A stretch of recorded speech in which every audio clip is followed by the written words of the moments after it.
Winter is coming. Might just be the cold. Winter is coming. It's cold outside. You don't know cold. Winter is coming for him. It's either me or this cold, and it doesn't appear to be going anywhere. And winter is coming! You look cold, boys. It is a bit nippy. Winter is coming. Winter is coming. That's cold. Winter is coming. Mm-hmm. I'm cold. It's cold and it's wet. Winter is coming. You're crying because you're cold? You're a long way from home. And winter is coming. I imagine you might be rather cold. And winter is coming. No, that's all right, I'm fine. You're not. You're freezing.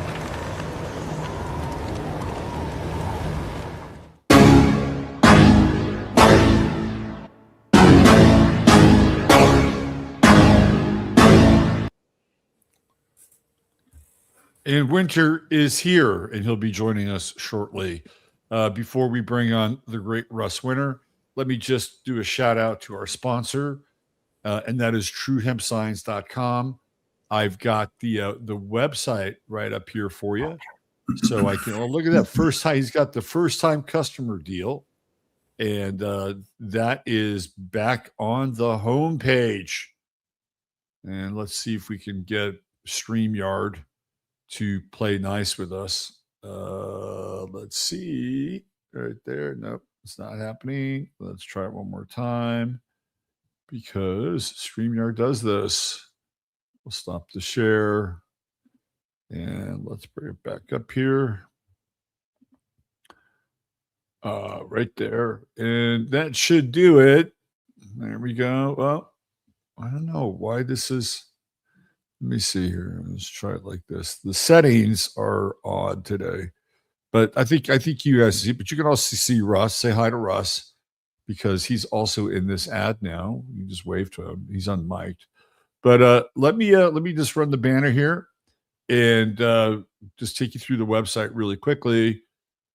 True Hemp Science is your friend for times like this. And look at this.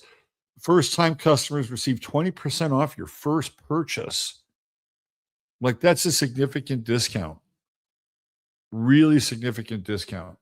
And if you throw the code, the secret code, 15MINS, when you check out, you'll get a goodie bag, which will include probably some gummies and probably a couple of vials, small vials, tinctures of samples of some of Chris's excellent, and I mean really, really excellent, high quality, organically crafted CBD with trace elements of CBGA and THC. And if you go onto the website, you'll find everything you need, and you can always reach out to them and schedule a consultation. So there you go. The first time customer 20% offer is on again. Take advantage of it. TrueHempScience.com. All right, let's bring on the man himself, the one and only. Hello, everybody. Look, I even have a banner for you today, Russ. I made a banner especially for you. Really? Where is it? It's right here. Does it show a really angry guy? Because I'm really angry right now. No, this is just a call to action. And it says subscribe to Russ's website at www.winterwatch.net for uncut geopolitical takes on the world. So there you go. We got them tonight. We got them tonight because I'm seeing a enormous breakdown in the mainstream media on covering this war. It's just almost like criminal levels. I mean, they're not even trying. I mean, they're just throwing out the slop. And Trump's been unbelievable. I'll give you some examples of him. So let's dive right into this. And sure, let's do it. If people aren't aware, there's a war going on, and because some people are unaware of it. Trust me, there's a war going on, and it is metastasizing as we speak, and it is becoming a regional war and not just a war. This is a fourth turning type of event. This is a black swan fourth turning type of event. This is an not event, not to be underestimated. This is an event that irrevocably changes the course of history. This is where we are, and we're just being baptized right now, and it's very dark and unholy waters. But it's amazing. So hanging the laundry says President Mini Caligula II. I've actually been using the term President Neo Caligula. That's my new name for him. It used to be Big Brain, but now it's Neo Caligula. Yeah. This is the thing that blows my mind, but it doesn't blow my mind. I mean, the initial response is mind blown, but then you step back, you go, "Oh, mind not so blown." And for me, it's the tone deaf nature of Trump when it comes to all of this. Like, he's completely tone deaf, and in some ways he has to be. But then I think the guy is actually. I think they've kind of captured him, similar to what they did to Biden, but he's a different personality. This is where I'm going with this. Is that the mental state of the guy is a little bit like Biden, only it's worse because he's a narcissist. And I'll tell you, I'm sorry, I'm kind of jumping at the bits. That's okay. I may interrupt you. I may interrupt you more on this show than usual. So I will promise not to overtalk and let you vent and work some of this stuff out and bring some of the noise. Let me just point one thing out before we jump into the Twitter feed.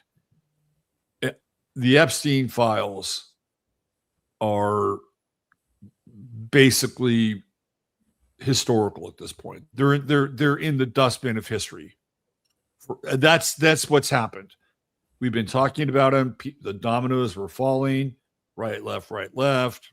We just had somebody else, some woman, I forget who it was, like major corporation, had to step down. So we were starting to get a body count on the Epstein files. And there were still it was like an amazing number of 80 million files, or 8 million. There's really mind blowing number of files that were still available. And just before all this went down in Iran, they cut off access to the public to allow them to actually go into the files that had been released. So I don't know if that's changed, but it's like you want to get rid of Russ, we talked about this. Like what takes us away from talking about Epstein? Well, it's either aliens or war. We're in the war part. Well, there's elements of this war that are really damaging to the system, really damaging some of the behaviors going on. And like I said, I think Trump is actually. I think he's demented. He doesn't function very well. He's a really diminished person. He doesn't read the room very well. He's always talking about drapes and ballrooms and just really, really bizarre, strange behavior, much more so than Biden. I mean, Biden was just sort of feeble, but Trump is odd, super odd. And it reminds me a little bit of my dear mom, God bless her, great mother, who, about the age of 82, 83, just kind of went slowly senile and just acted this way, kind of similar to Trump. But my mom was not president of the United States. That's the big difference. This is a really good point you bring up. Do you think, and I know I put, it's sort of funny. I put Trump eating a Big Mac and having a Diet Coke on the No, he's not healthy. He's not healthy. He's got all kinds of problems. I mean, he does that for a reason, obviously, because he doesn't want people messing with his food. But that said, do you think it's possible that somebody in his inner circle has been drugging him. Possibly. Yeah, they could be drugging him. But I think it makes him more easy to control by these Zog whispers around him. I don't think and I'm not trying to make any apologies for Trump, but I don't think who the hell put out the tweet? Let me just start with this one. He puts out this tweet several days ago that kind of temporarily stopped the big run up in oil. And what he said is that we're going to ensure the traffic. First of all, he saw he was in big trouble on the Strait of Hormuz. The traffic came to a stop. Like he couldn't figure that out. You couldn't figure out that there's going to be a problem with the Strait of Hormuz. But then he tries to circumvent it, or somebody tried to circumvent it by saying, we're going to have insurance and the U.S. Navy will escort your ships through the Persian Gulf. 3 hours later, somebody checked with the Navy and said, well, we don't have the ships or equipment to do that. So what kind of a leader of a country would throw out a proposition that we're going to have the U.S. Navy escort you through the straits without even consulting with the U.S. Navy? Because they completely disowned it. Well, I think that when you look at Trump, you have to look at his inner circle. And he's got a group of people who are influencing him and feeding him information, right? And these people are, and again, I'm not absolving Trump of responsibility here, but you've got Susie Wiles. Yeah, the controllers, right? They're controllers. Yeah, exactly. Look at the last name, Wiles, right? Like Wiles as in Wiley. Yeah, so we've had two presidents back to back like this. And that's Zog. That's the very definition of Zionist occupied government right there, where you get two feeble or demented old men that these Zog handlers, different groups of them, because, forget about the Hegelian dialectic, the left or right. It's all Zog handlers handling these guys. And they've dragged Trump into putting the United States into a war. Now, let's just talk about the war. That should be a big, Trump's an idiot. Let's just acknowledge that. But let's just talk about this war that we're into and the ramifications of it. Because Trump's not going to be able to get out of this. No. This isn't a taco war where he just calls up to whatever successors that Iran has after they've killed most of them. Well, and say, well, we're not going to, we're going to have a peace now. Let's call this thing off. It ain't going to happen. Well, and particularly because the war is metastasizing, like Qatar and Dubai's getting bombed, and the UAE. You have Naftali Bennett saying that Erdogan and Turkey are the real threat. Like they've already moved on, right? This is a regional war. A little premature to start going after Turkey, because you've got Iran. You're acting like Iran is finished. They're not. They actually have the upper hand in many ways. But that's illustrative of how deep of a quagmire this thing can become. And people don't realize that it is such a precarious situation that the tactics theoretically that are being used by the Iranians are asymmetrical. They're not fighting the same kind of war that the United States and Israel are fighting. Yeah, their war is 20. They're going to be going heavy with the drones, which is the weapon du jour, big equalizer. And they've got a ton of those. Those are like $20,000, and it takes a $2 million interceptor to bring them down. Exactly. That's not a good trade-off. Nope. And Iran can take that all day long. So the initial 3 days of their assault on the Gulf states used up 800 PAC-3 missiles. That's the 1 year run rate of manufacturing of those missiles in the defense industry. Yep. 3 days. Yep. And what is Iran going after? They're going after oil. They're going where it gets really intense and dark is if they start bombing these desalination plants. Right. All those countries are screwed. They've got maybe 2 weeks worth of water. That's it. So every tech company on earth has just spent billions of dollars building AI data centers in the Gulf because you've got this energy right there that they can run on. So they've got a huge investment. Well, and all they got to do is flip a few drones. They can just completely dominate those countries with 50 drones a day. That's all. And those countries are the ones that invested in the AI centers. Right there, it's their money. And they have been propping up the stock market, all the AI tech stocks, which have been heavily invested in by Saudi, Dubai, UAE, Qatar. Like they've made huge investments in AI in the data centers. So think about that, right? Right. The capital, the actual sites, the AI sites that these tech companies have put in there.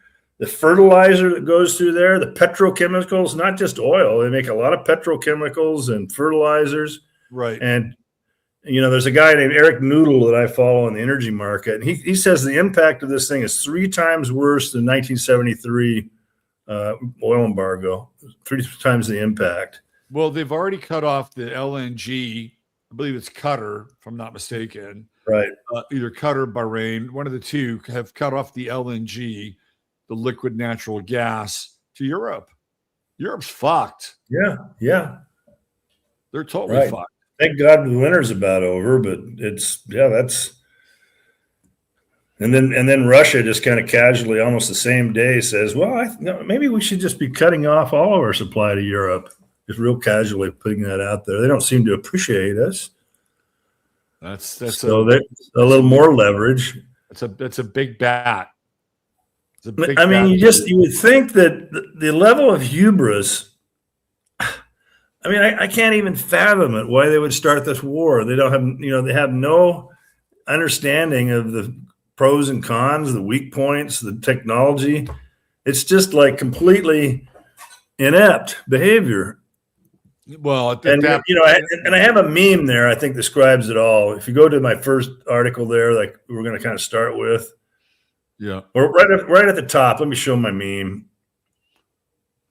I'm in your. See the Netanyahu meme. You see the Netanyahu meme. Yeah. I do. Yeah. This can only be it. This is the only explanation I can come up for this behavior. Well, I'm gonna post your meme, and then I'm gonna just do a little commentary on it. But I think you're over the target here, if that's the one you're referring to. Right. So that's true. And there's a couple things that are based that I want to just kind of add to that.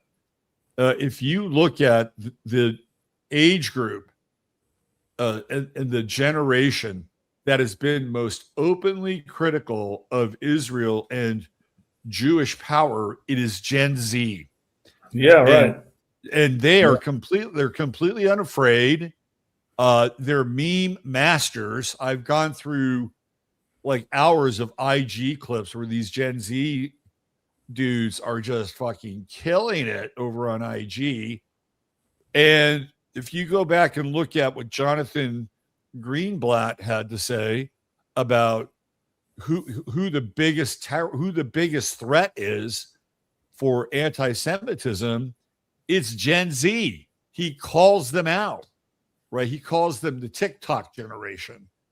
And if you're but apparently he thinks getting involved in a war with Iran is going to win them back over to the they want to send them to war. And censor them. That's the plan. They want to send the war gives them the wartime powers to just censor and round everybody up. That's the other element. So you're draftable if you're between the ages of 18 and 39. You're draftable.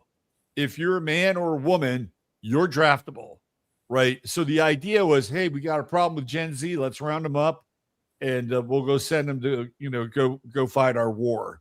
And if they don't go, we've got real nice re-education centers lined up for them. That's what this is all about. I think that's a big part of it. Yeah, that's a big part of it. So you just you do a big power grab. I've been worrying about this all along, and I've been calling it the Cheka. Yeah.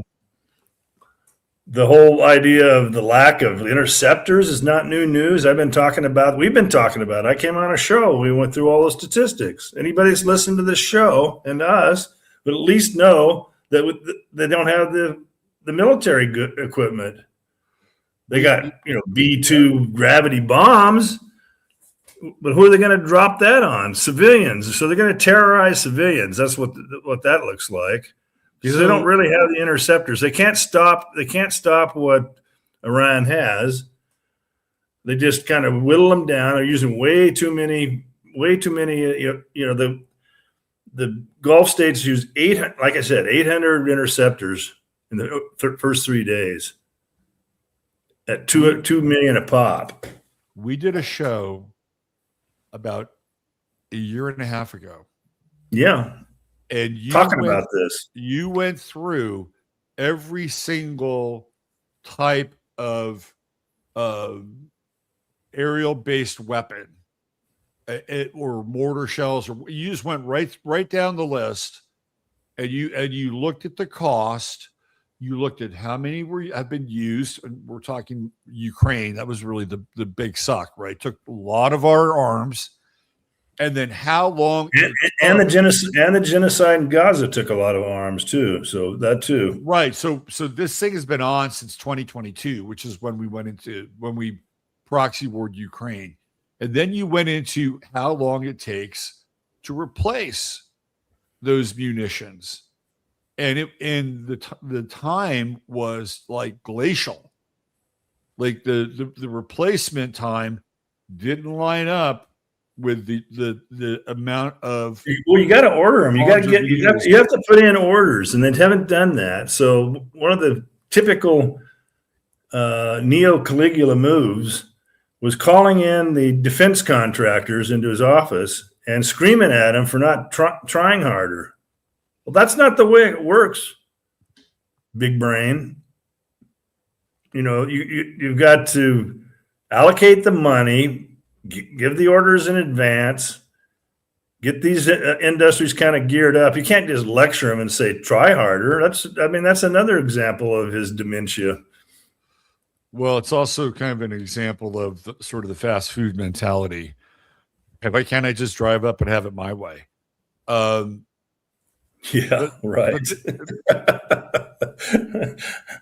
But it's a problem. And, the facts are out there that China can produce 1,000 missile engines per month. 1,000 per month. We can basically produce 10. Iran can build 500 drones a month. Just do the math there. 500 drones a month, and they're going to take probably one or two interceptors at least to take a drone down. And if they get through, they can lay a warhead on you. So we're going to do a deep dive on all your Twitter stuff. And I know you got another one probably lined up here. Before we go there, I want to ask you, how soon or how close are we to having a false flag in this country, a 9/11 style false flag, which is going to be blamed on Iran? And any day, any hour, and it's going to be preposterous. That they're not doing a good job on these staged events. It's going to be totally preposterous to most intelligent people. But I'm getting you got this 35% idiocy factor in the United States, and you got 35% of the people are just total buffoons and idiots, and they'll believe it. I'm getting reports, we're getting information on terror threats in Texas. Well, the governor of Texas, Greg Abbott, is an avowed Zionist. Been to the wall many times. Okay. I wonder what's going on here. Are they going to go after Houston and the pipeline? Because Houston is the petroleum artery Well, it could very well could be that Iran does start sabotaging stuff, and there's Iran's got some paybacks on. I mean, this whole idea of going after the Khomeini on the first day of the war and the top leadership. What are you doing? Why are you doing that? And that was Israel's doing. So the Ayatollah Khomeini. So then they've replaced him with his son, who's a razor, hardcore guy. So they take a guy that's actually relatively moderate in the greater scheme of things, kill him, so that Trump can have some kind of bragging rights, and replace him with a razor. We got him. And then they had the audacity to bomb that building up in Qom where they're having the enclave of 88 clerics. Clerics, and I guess killed a bunch of them. And Iran's supposed to just roll over because of that. They're just supposed to turn tail and quit because you're killing their clerics and their Ayatollah. It's the opposite. So it just all seems to be sort of vanity driven. We're the big sticks on the block, and I think there's some of that, but I think there are also deeper motivations. Like, there are many things that can be equally true in a scenario like this. Vanity is clearly one of them, right? Like, we need a trophy, right? At the beginning of the onslaught, we need a trophy. Well, if you got them, then, what do you need? Why do you need to keep doing it? Right? Because they just thought that Iran would surrender. I mean, today, Trump is calling for the total surrender of Iran, like he's Ulysses S. Grant, or, like it's Germany, 1944. You're just not in that position, Donald. You're not even close to that. Well, and then on the other breath, he's apparently back channeling. He's back channeling to try to call this thing off, save the day. But the Mossad is in his office spying on him through the Zog handlers around him, and Bibi's checking up on him. Well, I also think did Donald has he been back channeling to Iran? What's going on there? I also think you have Israeli defense intelligence embedded inside of the Pentagon. Of course. And so this is just not American strategic implementation, right? They're cooperating, working with the IDF, and the IDF is, in their ear and drawing up battle plans. So this thing runs really, really deep. And then I want your opinion on this. You saw the story about the general. I think it was a general who was basically telling these guys that this is a holy war and Trump has been lit by the Lord, and don't be afraid because you're doing the Lord's work and you're going to be the soldiers for the second coming. Did you see that? Yeah, and then the big prayer session where they bring that cult leader in to pray with Trump and all these people together. Paula White. Yeah, it's cult religion type stuff, evangelical cult religion. That's the other side of that. It's the religious ideological side of it that also drives the war machine and gives them a just moral cause in their minds. It's just blows my mind. Somebody asking me what ZOG means says, please repeat ZOG acronym. What is it? You want me to tell you what it is? Yeah, that's what they want to know. Just tell them. Yeah, Zionist occupied government. Okay. Yep, that's what it means. So flipping back to the current day. So the big goal of Iran, I wrote this, the big goal of Iran in this war is to drive wedges into U.S. occupation puppets and roll back the empire. Yeah. And man, they're really doing a good job of that because the empire that the U.S. had has been abandoned. They promised them protection. And then when it gets tough, they pull the interceptors and take them to Israel and leave them hanging. It's a great point. This is what the petrodollar was all about. When Nixon did the whole Bretton Woods thing and flipped, we went from gold to these petrodollars. The deal was, hey, you're going to agree to have everybody, whether it's a yen or a mark, they've got to convert their currency into dollars so that they can buy petroleum from you. And our agreement is that we will protect you. That was the agreement. And that's what you're referring to.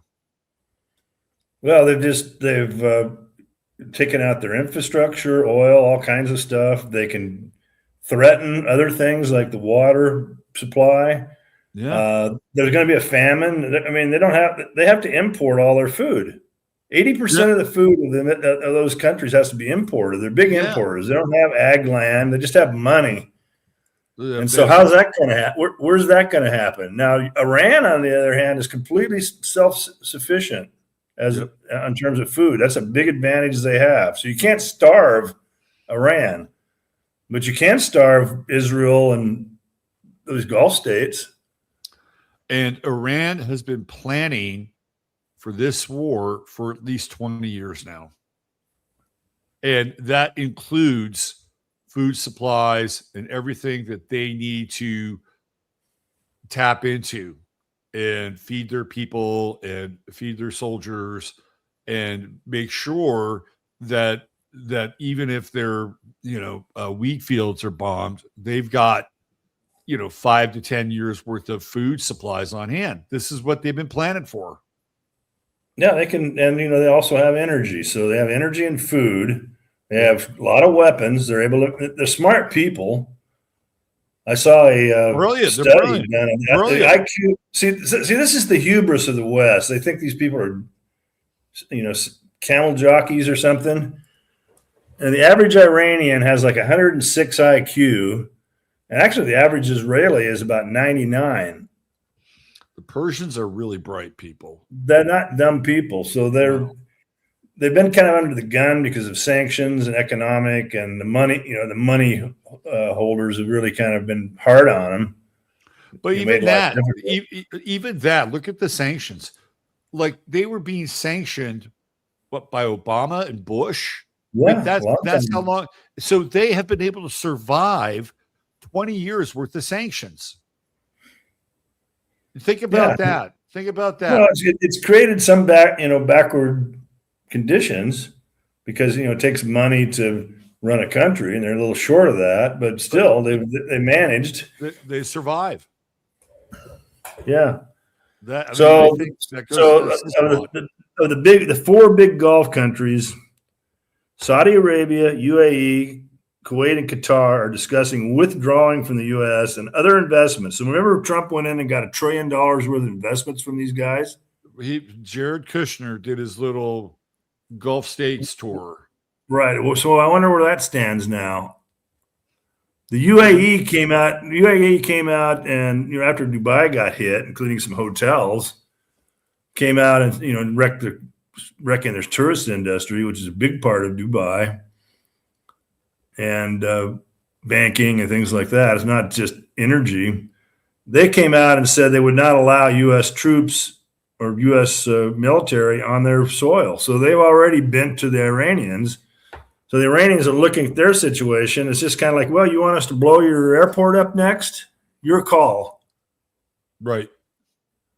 The Saudis kind of did the same thing, but then there's kind of a late story where a stealth bomber was leaving the airbase down there in the middle of Saudi Arabia. I can't remember the name of the airbase, and got spotted. The guy didn't turn the transponder off.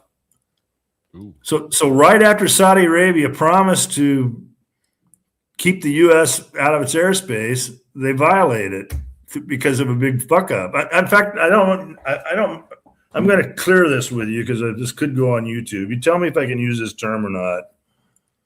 Operation Epic Fuck Up. Can I use that term throughout the show, or is that just no go? No, you could use whatever. Yeah, that's fine. Let me ask you a question. How much of this artillery and fire that's coming from the skies is Iranian or Israeli? I would not put it past the Israelis to bomb. False flags. Yeah. Absolutely. Yeah, there's been some. Yeah, there's been reports that maybe they're behind the Cyprus attack. The Israelis may have done that. Well, that's weird because there's a shit ton of Israelis living in Cyprus. Right. So maybe they've got a. Well, that was designed to get the UK all riled up. So yeah, that definitely could be going on. I think this is one area that it's really hard for us because number one, we can't trust any of our news sources. We just can't. Right. So Iran, if they want to, get into some payback, they can do exactly what's happening with these countries. But Israel could also be involved. And then the finger could be pointing back to Iran. And it's like, this is the fog of war. We don't know. There's all kinds of iterations. Right. All kinds of iterations. They could be trying to screw with Turkey to get them on the wrong foot, because to me, it looks like Turkey could easily enter on the side of Iran. Oh, what they want. That's what they want. Well, that would finish. They could finish. Turkey's got a great military, so Israel's toast, and so is the United States. Have you heard about this this plan? I don't know if they've done it yet, but there's this plan to basically carpet bomb this sort of pass into Iran. So 50,000 Kurds can go into Iran and fight for Israel. That's going to piss the Turks off. They're not going to be too happy with that. So where are we with that? Is that in the planning stages? Is it happening? What do you know about that? I think they're trying to attempt an offensive up there. I don't know how successful it's been. It's maybe something to watch unfold over the next few days. And we'll see if there's very many U.S. troops on the ground. Now, so far, U.S. troops apparently aren't being killed in large numbers. At least they claim. But that, it's fog of war. They don't really know. They don't really know how many guys have been killed on these attacks on these bases. I mean, they lit up Kuwait. They got this Al Salam air base last night. They just completely lit up. And then there's satellite this morning. I've got it in the article. We don't really even have to look at it, take the trouble. But yeah, they've got they lit up the radars on this base in Kuwait, which blinds the operation, epic fuck up operation. So they're in the now the new marketing around this war is that we're playing the role of the great liberator with Iran. Like they've been doing that. They've been doing that for a while. But they're starting to have TikTok videos and Instagram videos, like, thank you, America, for intervening, unfortunately, there is an Iranian diaspora, and I won't get too personal, but I would kind of say that my son's wife is part of that group, and tends to be kind of anti-regime. Sure, because they got basically kicked out because they were too Western, and they left. And the diaspora happened between 1979 and 1980. And I know a number of Persian people who left. They're great. I love them. Great people. But I could see where they would have a real issue with the Wahhabist side of Islam being practiced there. But I've seen videos of people hanging out in Tehran, like as far as 6 months back. Yeah, I don't think it's that. I think it's gotten kind of better there. There are women there without hijabs. They're walking the streets of Tehran without hijabs.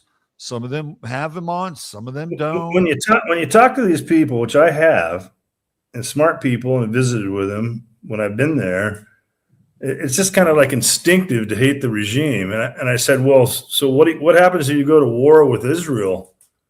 Those aren't nice people. They're going to hammer you, and they acknowledge that. So they're not. That doesn't mean they support the United States and Israel. So that's not to be confused. it's a weird mental gymnastic that they have to do in order to be emotionally invested on one side or the other.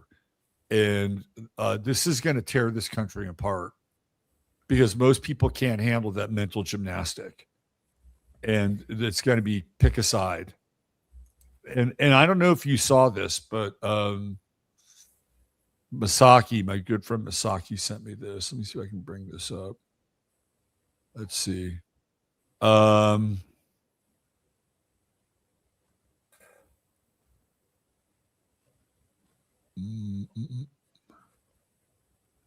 He said that Trump has put out an order for it's on my phone.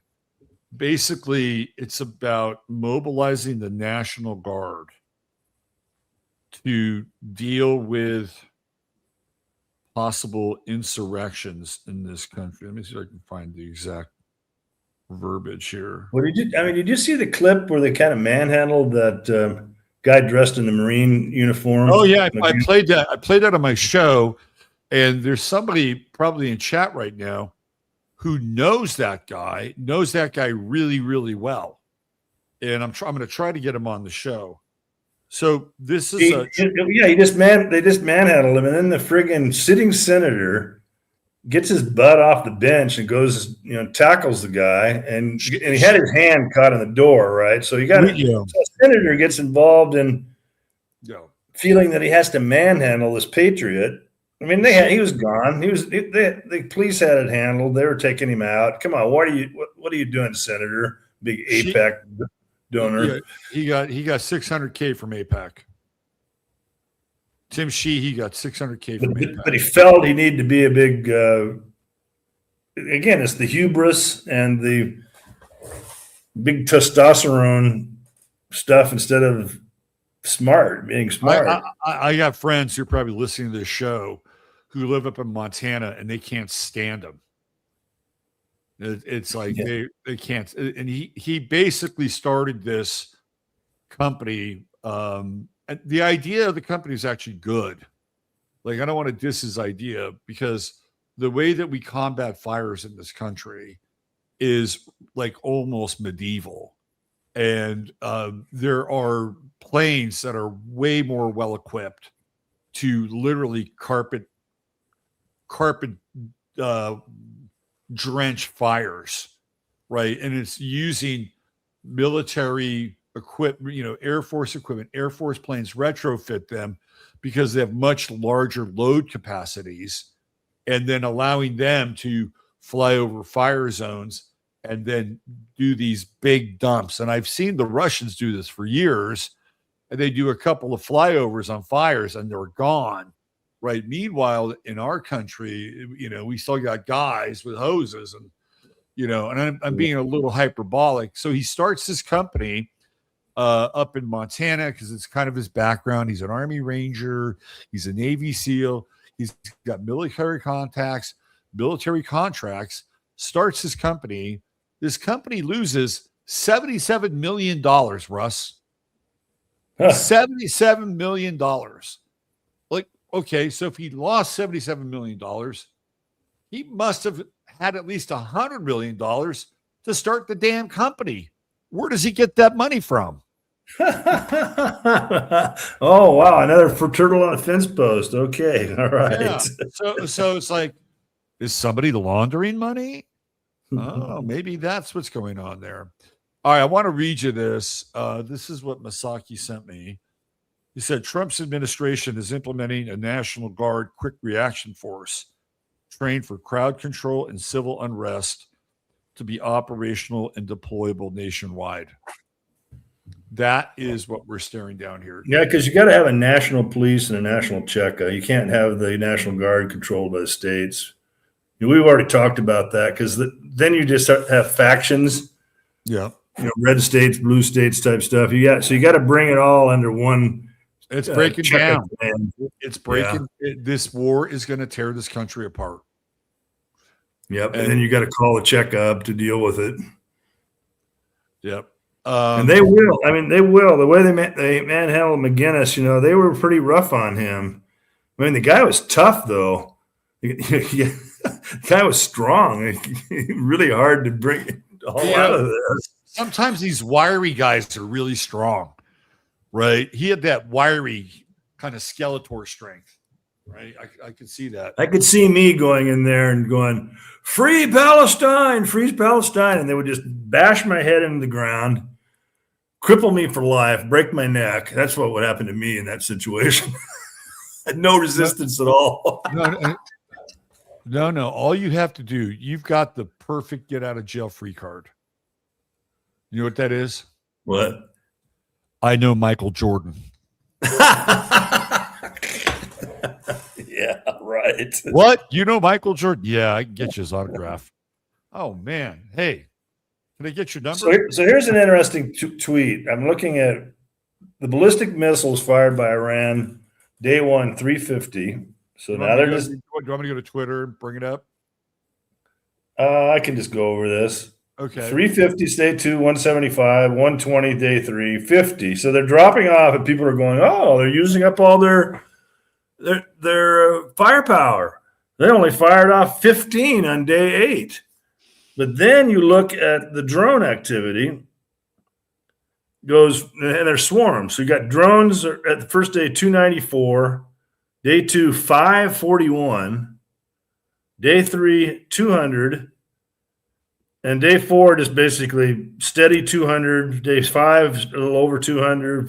6 a little over 200. 7, 8 still coming. That's where you just cripple the budget of the Zog, because they're running out of interceptors and they still have to defend against the drones. Right. $20,000 drones. The 106 IQ guys in Iran have got this figured out. They've got this gamed out. Drones cost $20,000 to make. Each interceptor is $1 million to $2 million. You don't even have the fenced budget for the interceptors. The economic scale, the cheaper artillery is going to win all the time. So they seem to be acting like, because they've got supposed air power, air superiority, the friggin' Iranians are underground. They're dug in. You got air superiority over their country. This is not World War II. They're all dug in underground.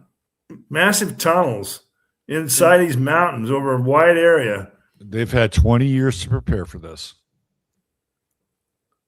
You're taking gravity bombs and B2s and just dropping them. Where? It's got to be on civilians. And then meanwhile, Iran is doing a terror bombings of terror attacks on Israel. Both sides are doing it. Yeah. Why did you start this war, Trump? Did you think it wouldn't evolve into like a total bloodthirst? Both sides. Well, you didn't game this out. And then this Hegseth guy is just a maniac. He uses the word death and destruction in every other word that he utters. Hegseth is a sociopath. He's a sociopath. Clearly. Yeah. So here I think Trump's reason for the war is complex. If you give me like 30 seconds, I'll break it down. Number one, this whole Epstein thing has been a shit stain for the Republicans because it seems like they're the ones that are kind of cock blocking this whole thing. You got Pam Bondi up there making a fool of herself. How about the Dow? Anyway, they are dealing with the midterms coming up, right? They got the midterms coming. And Trump has to have a win for the midterms. Maduro is not This is a win? This is going to be a win? Well, I'm telling you, this is what they're thinking, right? We can get in there, we can get out of there, and we can get a trophy, and look what we've done. That's a win. Good job, President Trump. and all these Trump-approved candidates get to ride the magic carpet into the White House. But that's one reason. That's a partial reason. Another reason is that I believe that Trump is being blackmailed and extorted. Yeah, clearly. And he has to do what he's doing in order for him to stay in power. That's the second reason. The third reason, and this is the one that is quite possibly the most, I would say, insidious, is that if this thing continues to go on, Trump can enact the War Powers Act, and we don't have to have an election in November. Right, but the guy's not. The guy's finished. He's 80 years old. Doesn't matter. We don't. He's gonna die. He's. It doesn't matter. He has succession, and it's not JD. He's got some kind of. It's not JD. It's not JD Vance. He can't even. Doesn't matter. Trump got the party started. He's not going to finish it. He's not. Right. Well, here's a Trump tweet yesterday at early in the day. Trump says, "This is Zero Hedge. Oil seems to have pretty much stabilized. Well, oil's up another fucking $12 today, Donald. You missed that one too. You think because you became president of the United States, you were turtled on the fence post, put in this position that somehow you're omnipotent, and it makes you like a special person that just can wish things to happen and they come true. I mean, I can see how you might get pretty become a megalomaniac, but well, I think part of this is Trump's what I would call spiritual training, right? Because he went. What's this guy? Norman Vincent Peale was one of his mentors. Right. So there's this whole thing about being positive and talking things into existence. Yeah. And I think that's part of what he does.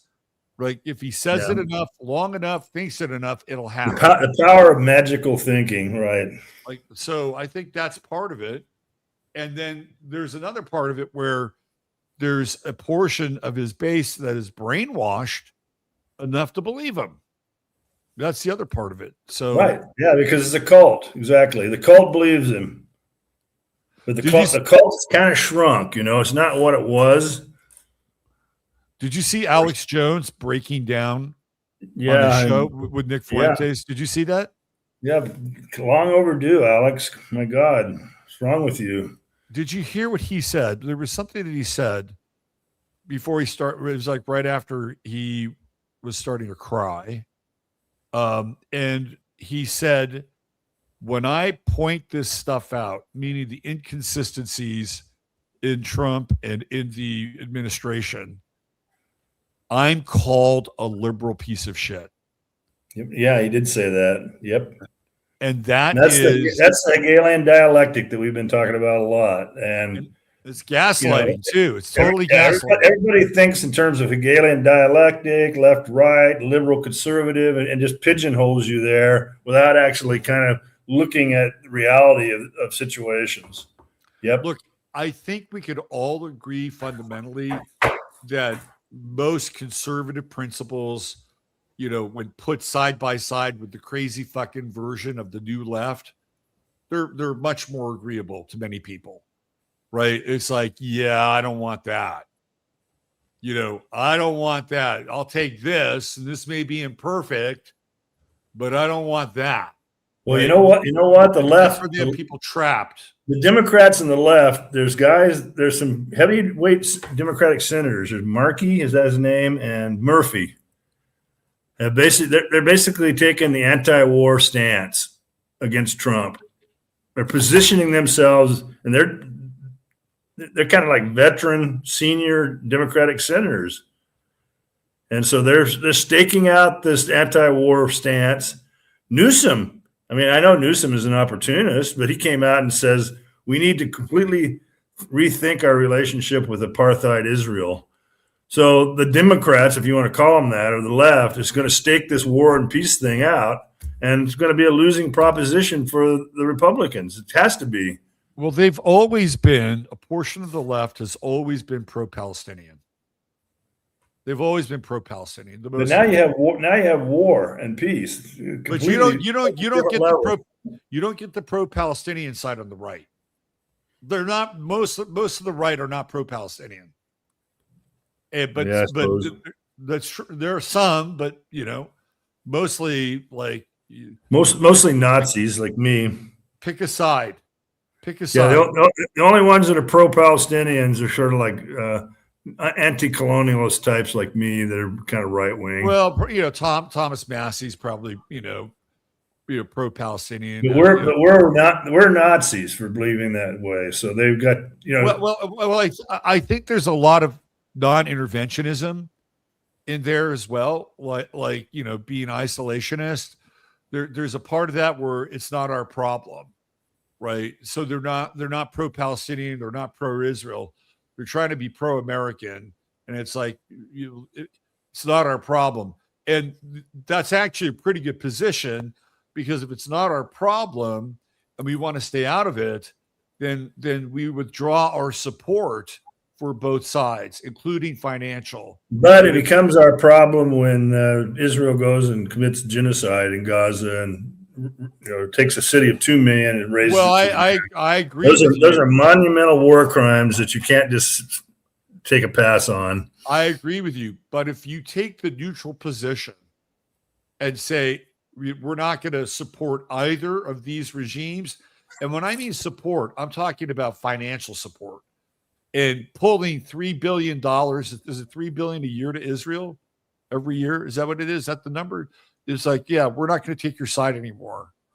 And by the way, that agreement is coming to an end, right? That like they signed off on a contract, and Israel is making a case in a lot of ways to make sure they get that deal re-signed. So they get that $3 billion it's either 3 or 6. I forget. I think it's 3.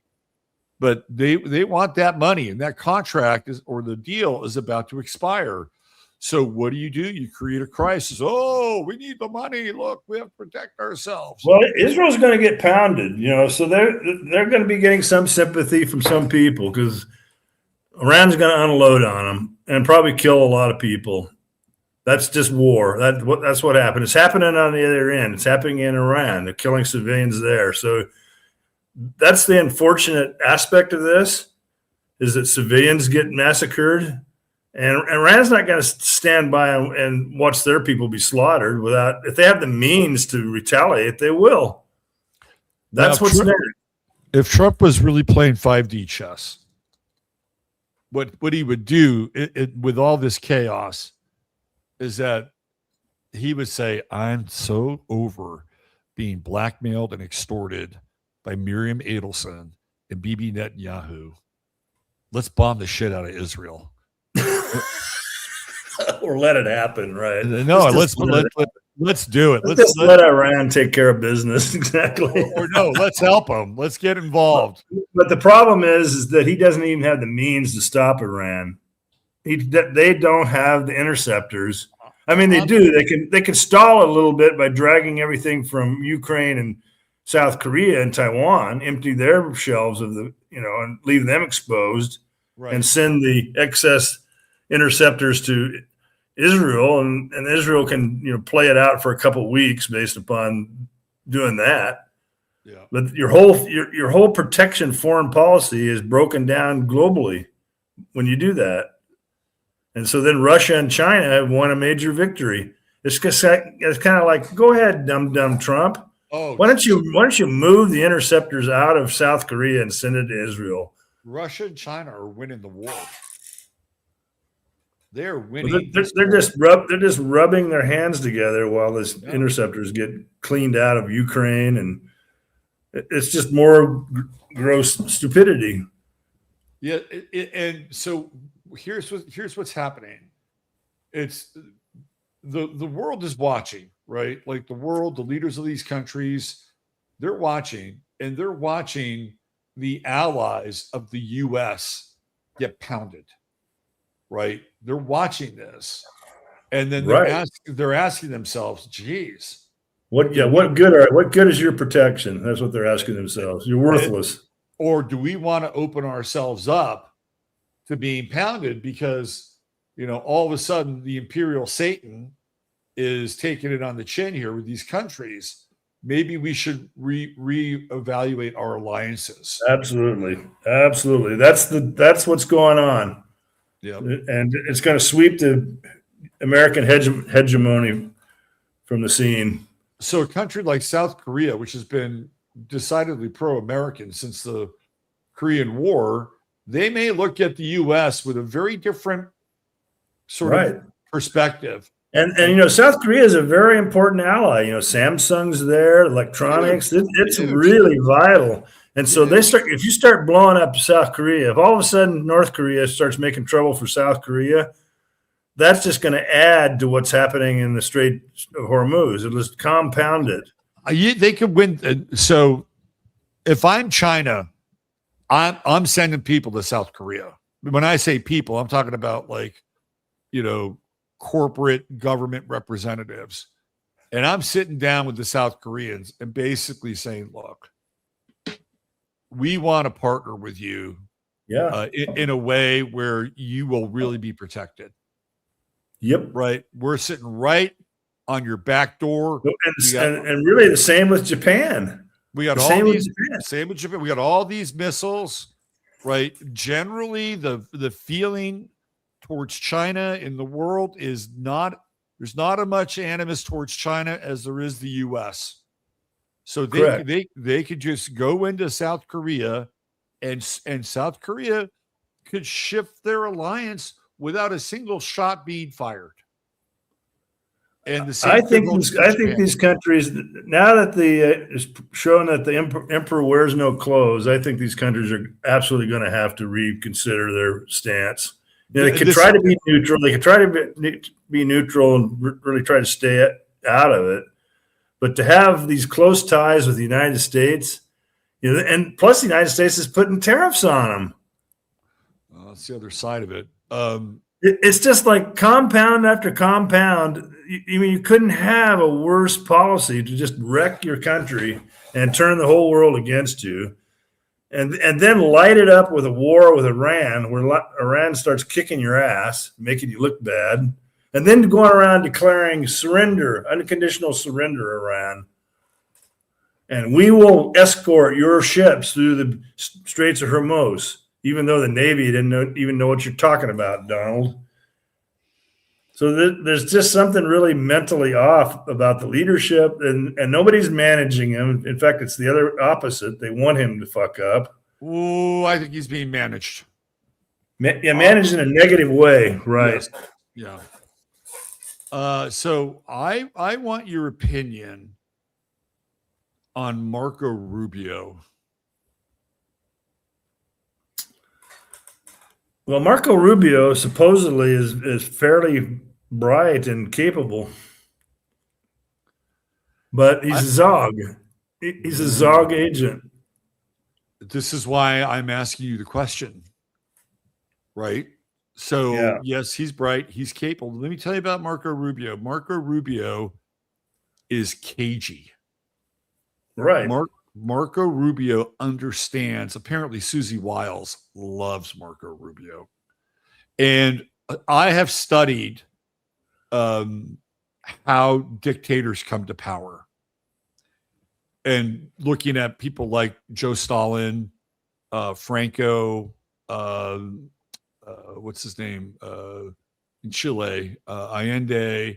Like I've studied how these guys come to power. And how they come to power is all of them make themselves indispensable at a certain point of their political ascent. They will do anything. Anything. Like if you look at Stalin before he takes the reins of power, Lenin loved him because he would do anything, right? If he wanted Stalin to go kill people, Stalin would do it, no problem. If he wanted Stalin to do something mundane, like, take a letter or some shit like that, Stalin would do it. Whatever. right? And in fact, when Lenin was on his deathbed, he calls for Joe Stalin. And Stalin goes out to see him in his bancha. And basically Lenin gives a succession plan to Stalin, right? And he says, you know, you need to read this to the people, and you need to be able to act on my succession plan. And Stalin's like, oh, no problem, no problem. Meanwhile, Lenin dies. He has sent Trotsky out of the country. Trotsky's not there for Lenin's funeral, which is a bad look for Trotsky. Stalin takes over, never reveals Lenin's succession plan, because Lenin had figured out that full-on communism doesn't work, right? And he wanted to bring reforms in. So Stalin made himself indispensable, and when the moment came, he seized the reins of power, and he became a tyrant.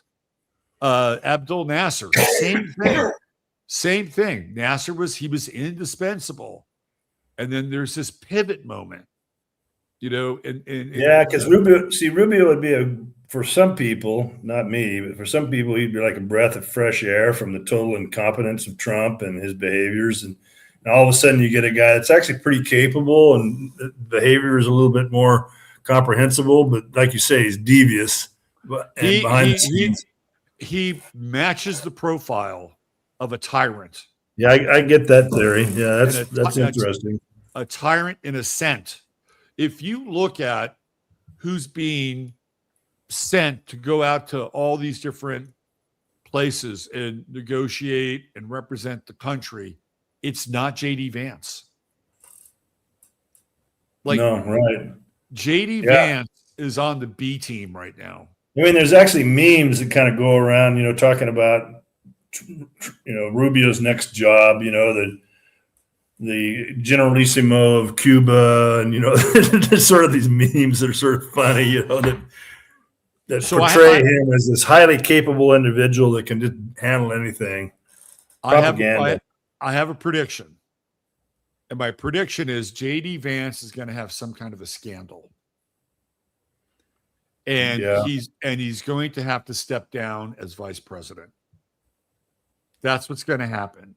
And Marco Rubio will take on the role of vice president. And then, like I said, Trump started this party. He's not going to finish it. Well, you know, I'll say something, because I kind of look at memeology. I pay a lot of attention to memes and who's running memes. Yeah. And a lot of memes are what I call goy slop. Yeah. Sort of Jewish shit for the goy. Yeah. And the way the meme world positions Rubio is pretty positively, you know, kind of in a joking way that he can handle anything. And J.D. Vance is always portrayed as like a fat slob with a kind of puffed up face, you know, marshmallow head type guy, and kind of dumb. Yeah. That's the memeology. That's very planned. It's very perceptive. Yep, the goy slop. You got to always keep an eye on goy slop. If you're not watching goy slop and memes on and reading and kind of reading through the meaning of it, it's kind of like, well, why are they kind of so positive on Rubio and not Vance? Interesting. It's very clear. I think Marco Rubio is going to be president of this country probably sooner than later. And let me tell you, you think Trump is bad? Marco Rubio, it will be vicious. Absolutely. Well, he might be less of a fuck up, you know, just a incompetent fuck up. Marco Rubio, who is the guy in Florida? There was a big millionaire down in Florida that really kind of famous. And he was the guy who backed Marco Rubio in his political career. And he met basically Marco Rubio. Adelson did initially. Who was it? Larry Ellison? Yeah. I think even Adelson. I think those guys. I think it's Adelson. I think you're right. But Marco Rubio, I think he was going to like University of Miami or something like that, and he was like a party boy. He was like a male escort. And yeah, that kind of fits the profile. And that's how he got into politics. And I think Rubio is if you go back into his bloodline, I believe he is one of the Jewish families who fled Spain during the Inquisition. So Rubio probably has like crypto roots. So he interned for Ileana Ros-Lehtinen and worked on Bob Dole's campaign. But Marco Rubio was groomed. Totally groomed. Yeah, I think he's kind of a key character who maybe tried to at least resurrect the power of the United States that's being greatly diminished under Trump. That could be the plan. I don't think so. You think he wants to destroy the United States too? Yeah. Here, let's go back. I'll show you how far back this goes. There he is shaking hands with Shimon Peres during a trip to Israel in February 2013. Like, that's how far back this goes. This is, you want to see his allegiance. I don't think it's about restoring American competency. You know, if you look at what's been happening in Florida, which is where he's from, Bibi Netanyahu's wife and son now live in Florida. We've got a CENTCOM, Israeli CENTCOM base just outside of Tampa. Well, you know, there could be a coup d'etat because now here's a little item I spotted. The CIA told Big Brain or Neo Caligula Trump that killing Khomeini might make things worse, and he did it anyway. Yep. So you may have some attempts within the deep state. I mean, they've always kind of had it in from Trump, but now they have a lot of reason. You know, it's kind of like the Bay, not supporting the Bay of Pigs and Kennedy's case, and it's kind of like, oh my God, we got to get rid of this guy, assassinate him, poison him, make him go away.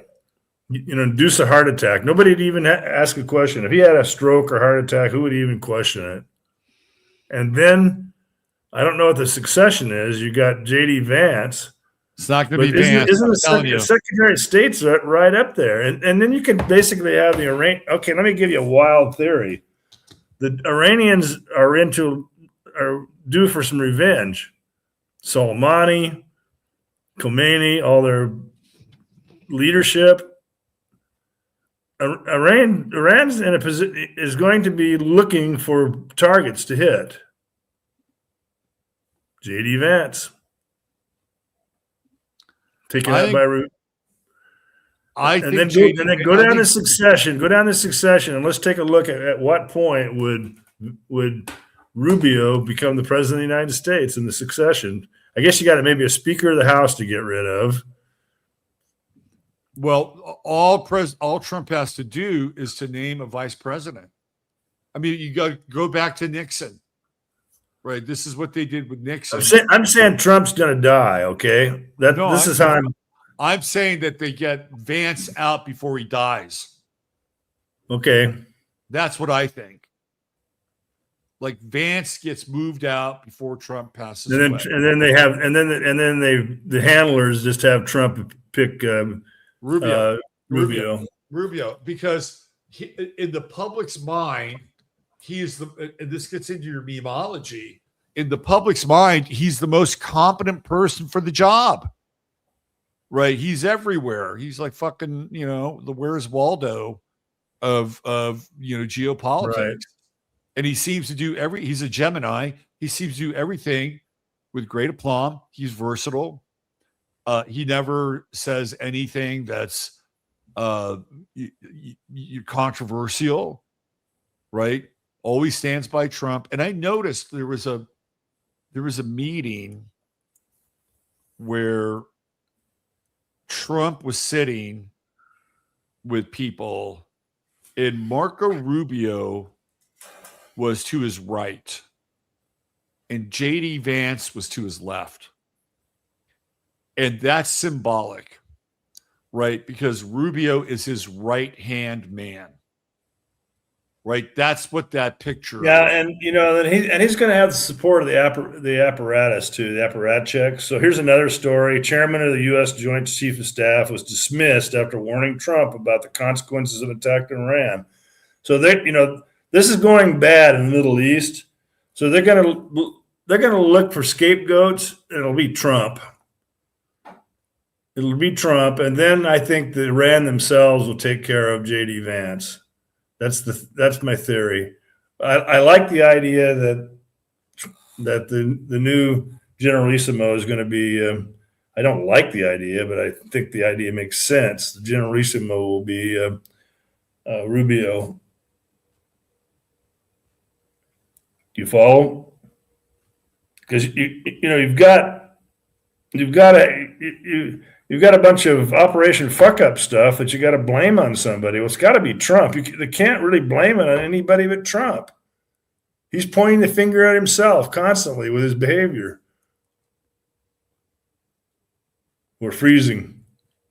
You're frozen.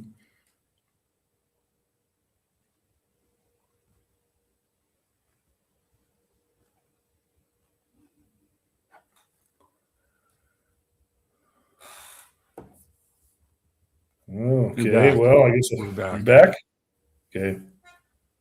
Yeah. Can I just bring this thing up with Rubio? I found what I was looking for. Can I bring this up? Yeah.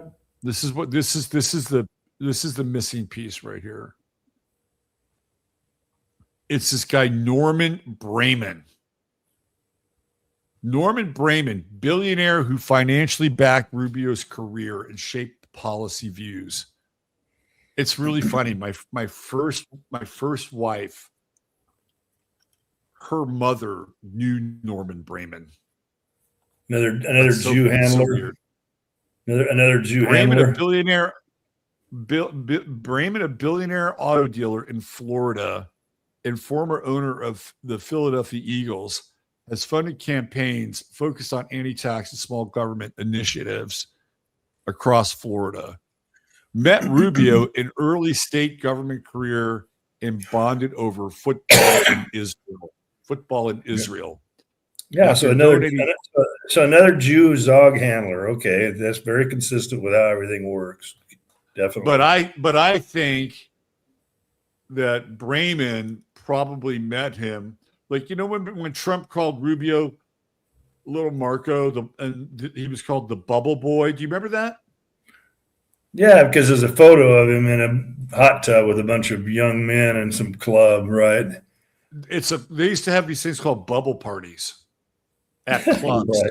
Right. And they would basically have all these bubble machines creating bubbles, and people would, let's just say, wear as little as possible. But he was in one of those with men, not women. That's what I remember. It was a gay club in Miami. Right. Yeah. Of course. These guys are all degenerates.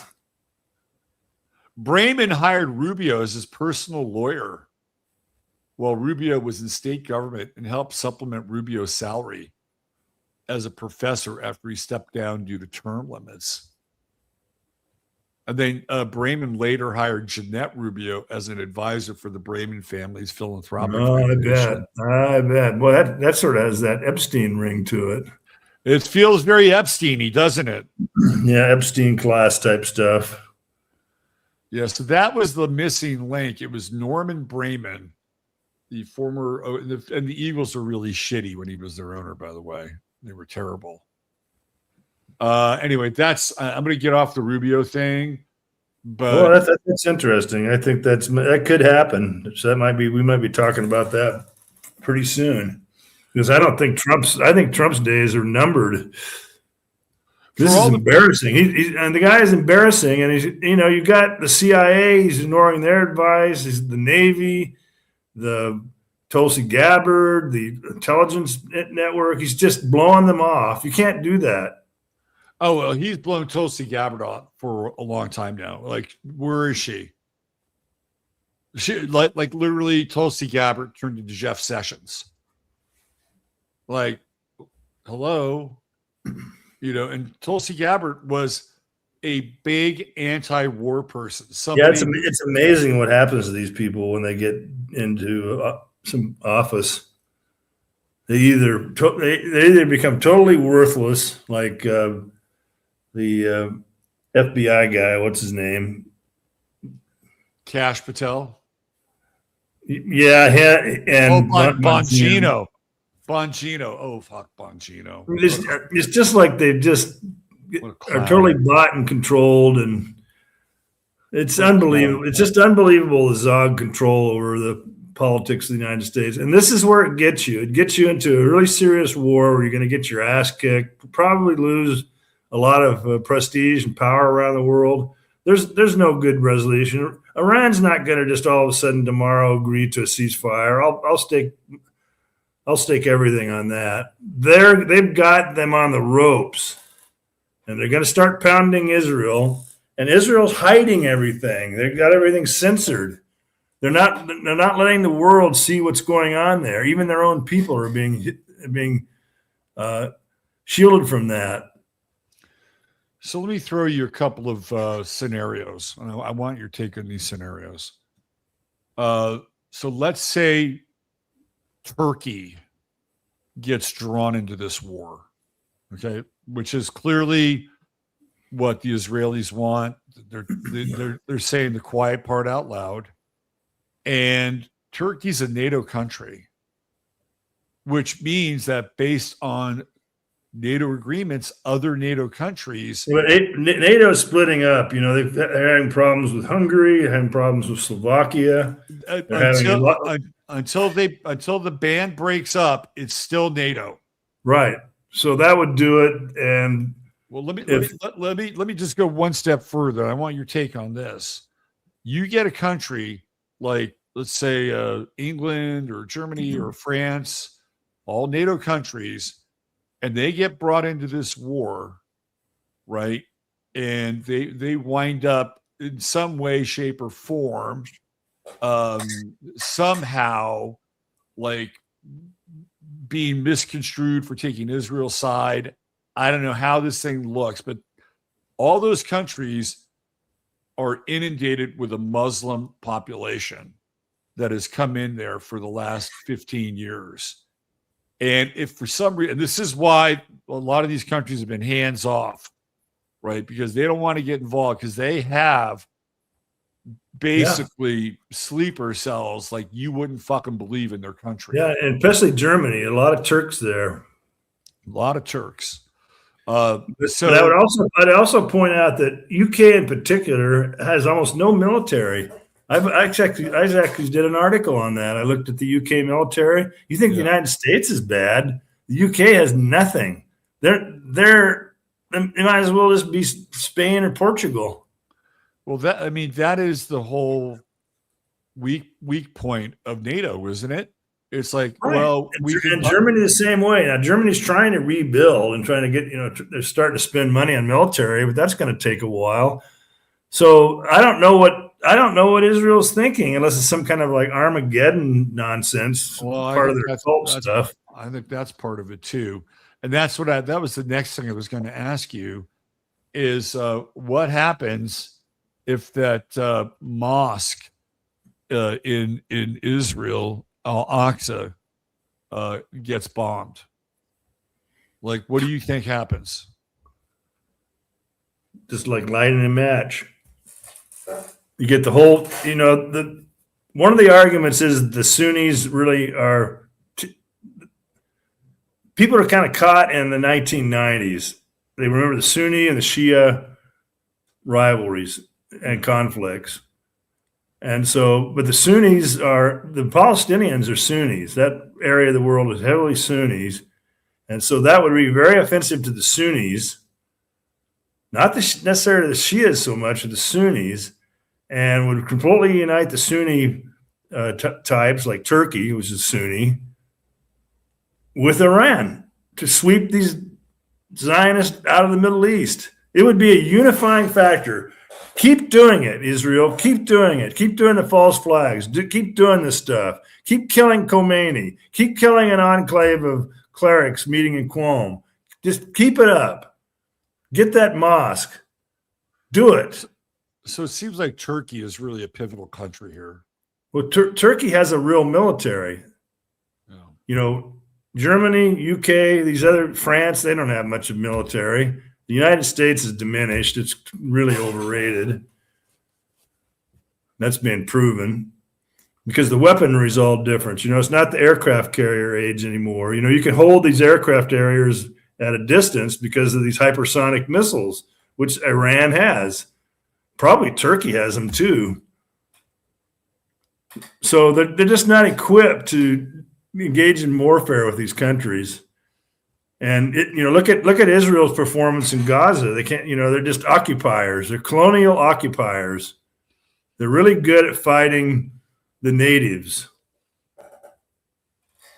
But I don't think they're really capable of fighting countries like Turkey or even Iran if they get united. Well, the Israelis don't have the people. They don't have the numbers. No. Right. And this is why they've invested heavily in tech and surveillance and their intelligence agencies, because it's an economics decision, right? They don't, even though everybody in Israel has to serve 2 years in the army and they all have their rifles.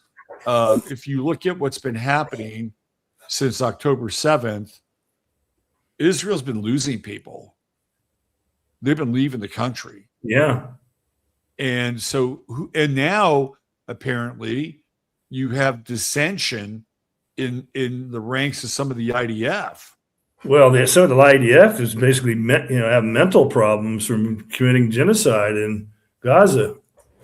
Exactly. And a lot of guys got wounded. There's a very high wounded rate in Gaza. That was not that wasn't that easy of a campaign for them. So they cannot fight a ground war. They're vulnerable. They're very vulnerable. And I'm just wondering how long it would take or will take for somebody in that region to launch a ground war in Israel. Because if that happened, keep in mind Israel does have nukes, so you've got the Samson option in play, and they would threaten to use nukes on anybody that would do that. That's the downside. So the best way to deal with Israel is just to pound them with the drones and just destroy their economy. I think that ultimately, every time there's been a war that's fought, and I think I'm pretty correct on this historically, if it's merely an air war, the war itself is not completely winnable. You have to take the country and the land, and maybe after you pound them and then bring in the ground troops. But I think that unless you got $20,000 drones that you can just fly over a country and shoot up everything in sight and create kind of a different kind of air superiority, that's a different technology from aircraft or B-2 bombers. And that's the edge. And Turkey's got they have the diaspora drone. That's one of the best drones of all.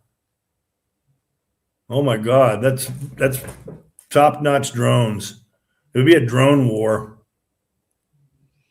And how do you fight about that? I mean, sure, you could shoot them down, but they're running out of interceptors. It's too expensive.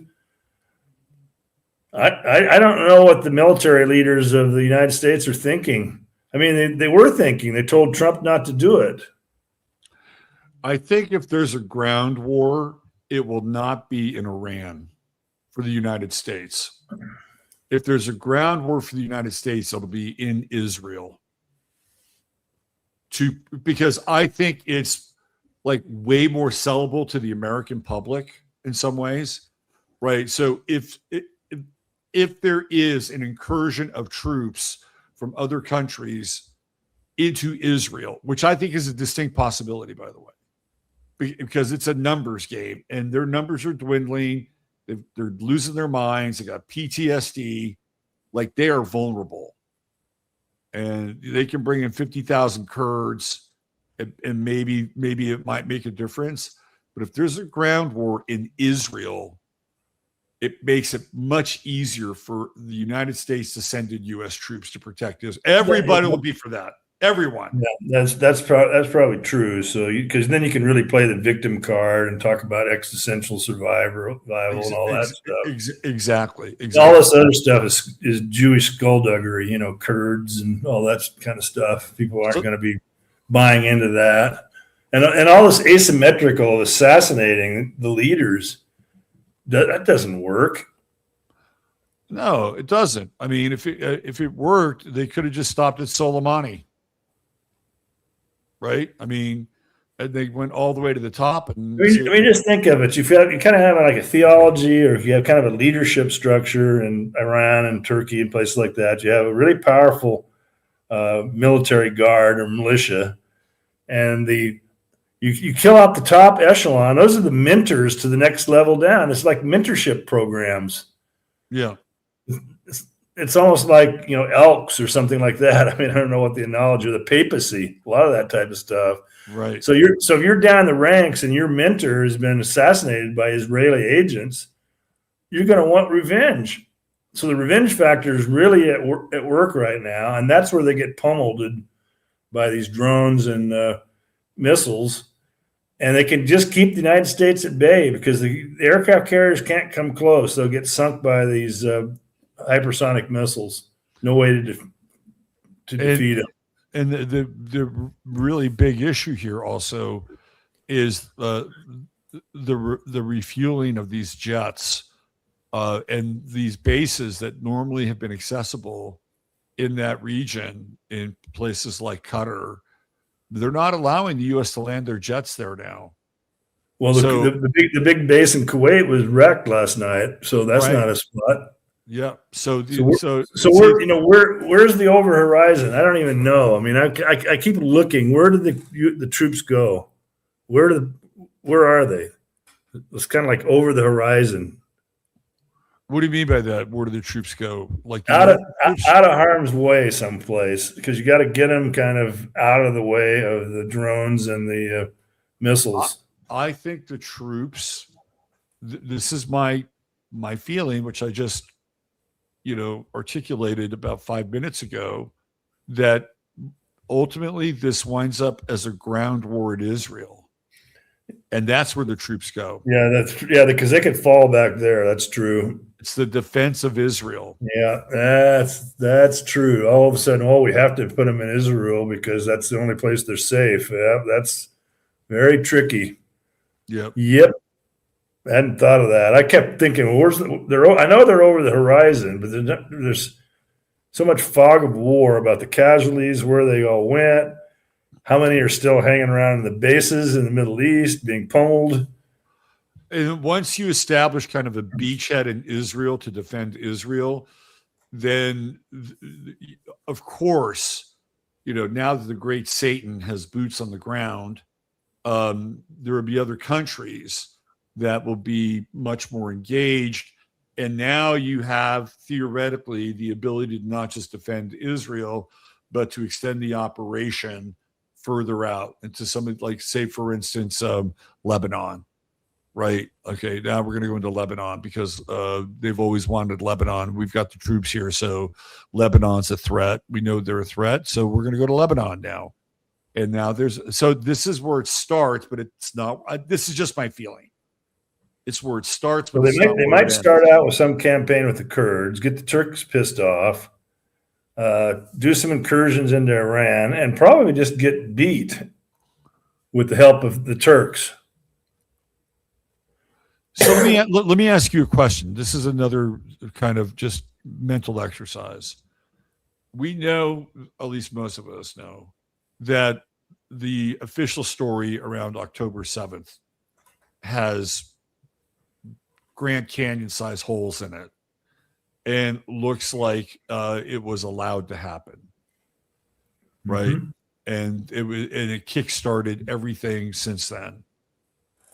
What do you think the chances are that the Israelis have like a Pearl Harbor style event and somehow allow an incursion of ground forces to come in and maybe do some peripheral damage, aka October 7th, right? It looks like it's, a clear assault, but things have been set up in a way so that they allow it to happen, right? So Okay, well, I go with the theory on that one that it's going to be one of the aircraft carriers, because the aircraft carriers are obsolete and worthless anyway.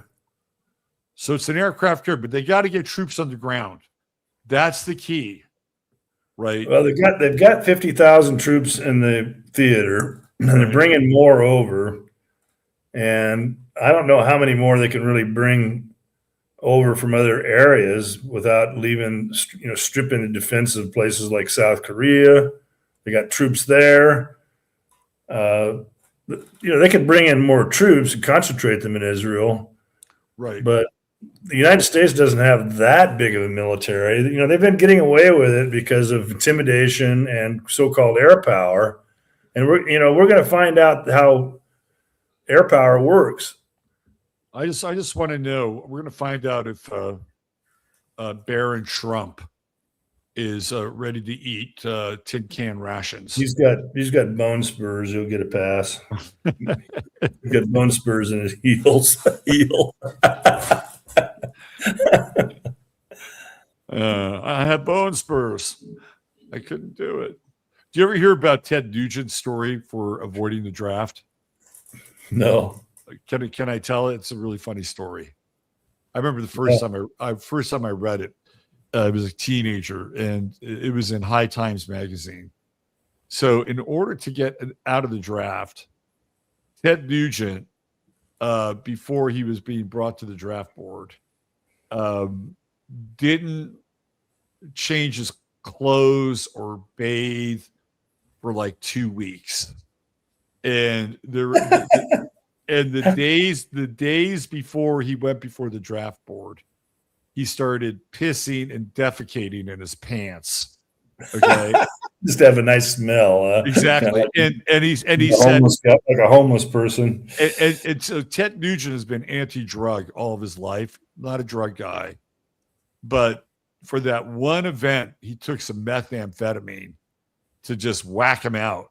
So he got to the draft, the draft board or whatever, and they sat him down and they took one look at him and a big whiff of him and started talking to him in his like meth muddled brain, and they took the stamp and hit 4F, like, get this guy out of here.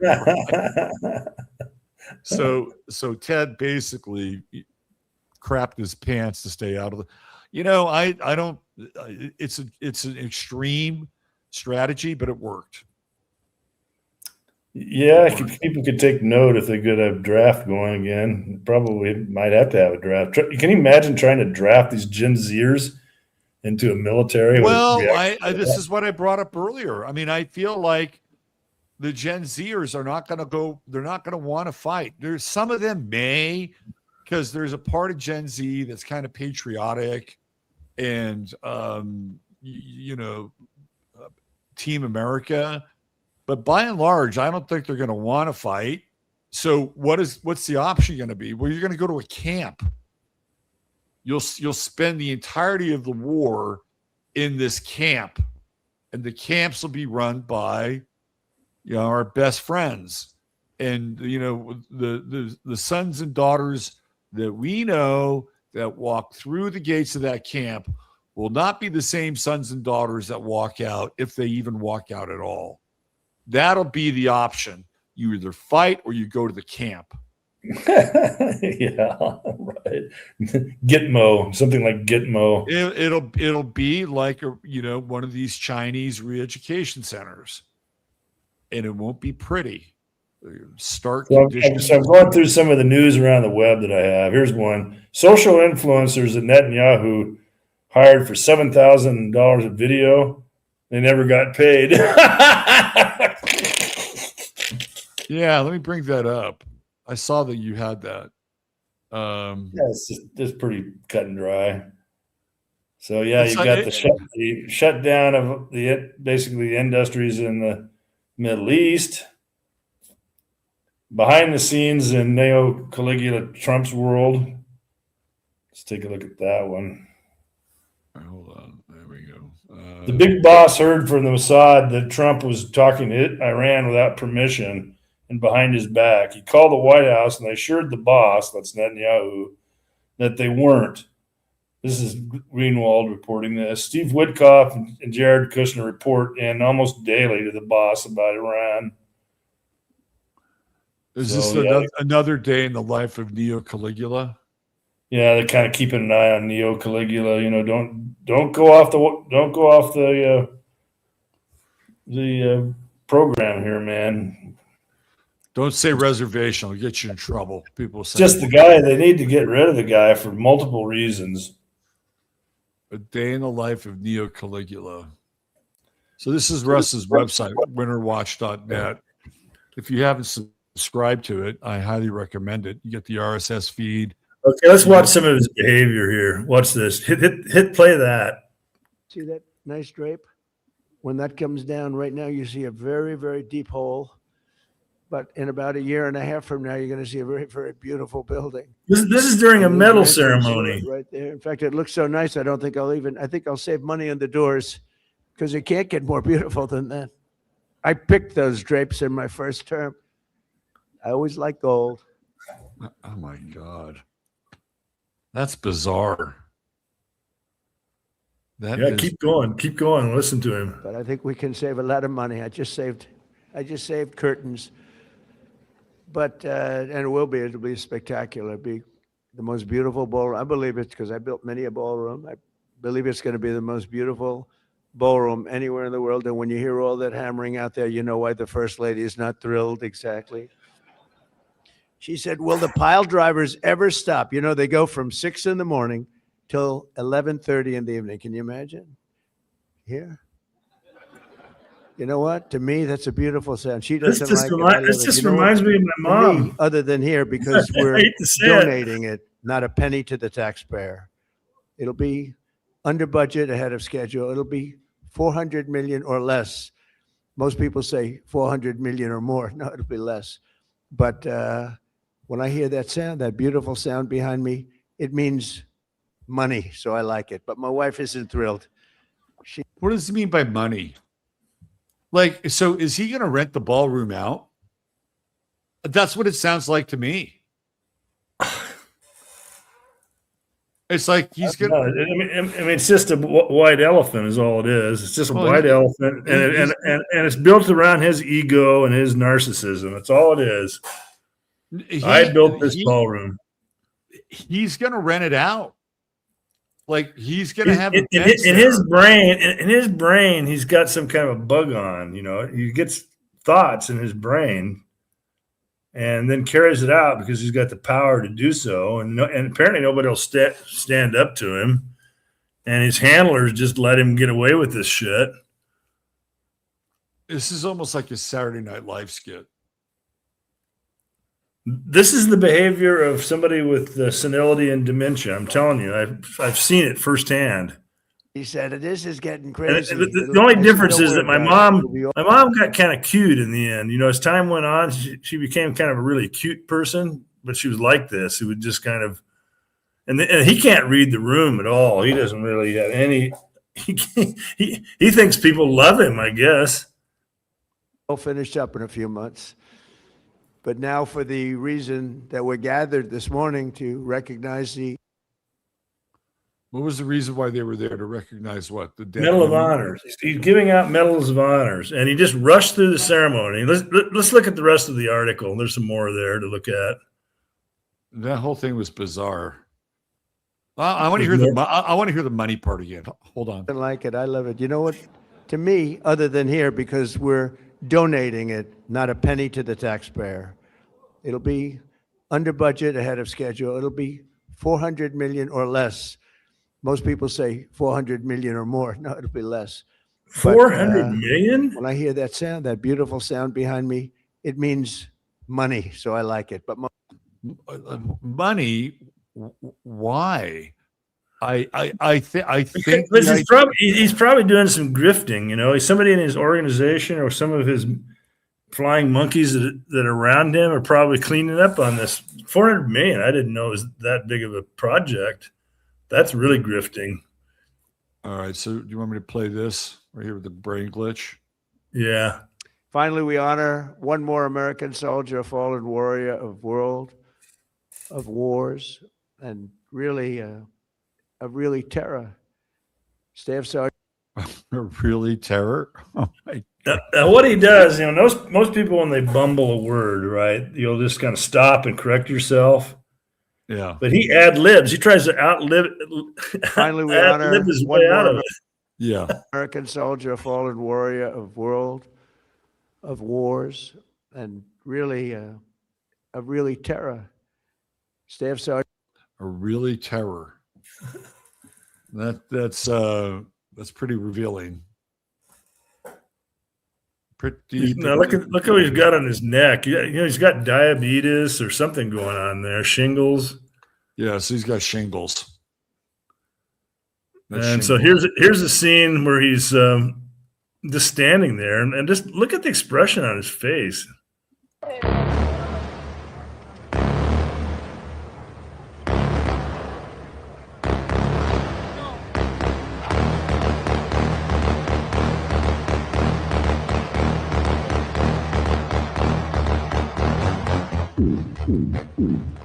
He's stressed. You guys definitely stressed. How do you read? So, besides being stressed, and clearly he's stressed. But how do you read that? Like, what is his stress related to? Well, his brain isn't functioning quite right, so he may be experiencing some dizziness or maybe some AFib type stuff going on, which is awful. I think he's annoyed. That is he didn't really want to be there, and then he rushes out. It's just like he leaves very, very quickly and abruptly. He doesn't really shake anybody's hands. Just get me the hell out of here. I'll give the medals out and say some weird things about the ballroom and just leave. These are symbols of defeat, and Trump doesn't like defeat, and he's having to reconcile himself with defeat.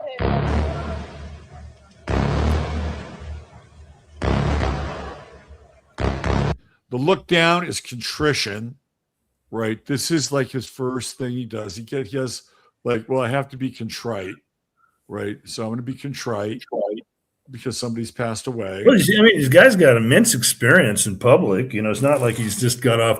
No, he's very good. But this is like the contrition moment. But he doesn't stay. He doesn't stay here very long.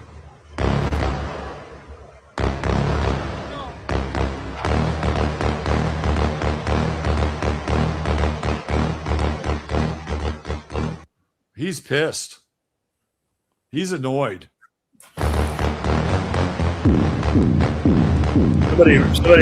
Christine Moss says bored and tired. That's kind of what it looks like, and maybe something going on in his brain where he's a little dizzy, or maybe suffering from like glucose. Your glucose gets too high when you're diabetic, and you can kind of flip out, not think very clearly. I think it's a combination of all of it. I think he looks really annoyed. I think he's pissed that he has to announce these deaths. They're hiding his health. You know, they're just not revealing his health. He's not a healthy guy, and they're hiding all that. The Israelis are hiding the hit that they're taking. You know, if you release any kind of imagery out of Israel's 5 years in prison, what kind of shit is that? So-called democracy. Anything else you want to dive into on your website? Yeah, here's a little the same deal about behind the scenes. There's a poll. The Jewish Israeli support for the Operation Epic fuck up. Epic fuck up is 93% of Israelis support this war. Oh, you got the Tim Sheehy on there. What a turd that guy is. And then I have a meme. It has Trump, Netanyahu pointing at himself and facing Trump, and he says, "Look at me, I'm the president now." So true. All right, I think this is what you want right here.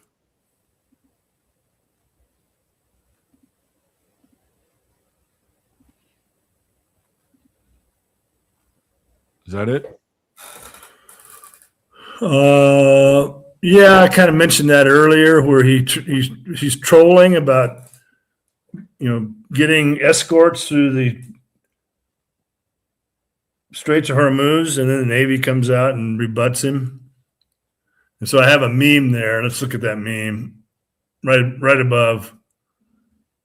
Please don't shoot. I'm retarded. Prove it. Scroll down. I'm insured by the U.S. government. There you go. And there's the bases being wrecked, different bases and the equipment they lost. Man, they lost $1 billion radar in Qatar. Just cha-ching, cha-ching, cha-ching. Radomes out there they built up, costing billions and billions of dollars, just been wrecked. Wow. That takes us back. And last night it was in Kuwait. So they've just successfully wrecked all these. And then the media in the United States doesn't even report on it. They just come out and say, "Oh, well, we got air superiority. We can do anything we want over Iran." Right. Like Iran has just decided to dig in, build trenches in the last week or something. Let's see. Iran's underground. They got their military and their leadership. I don't know why they didn't go underground a little bit earlier. They kind of left themselves exposed in the opening round. Let's see this.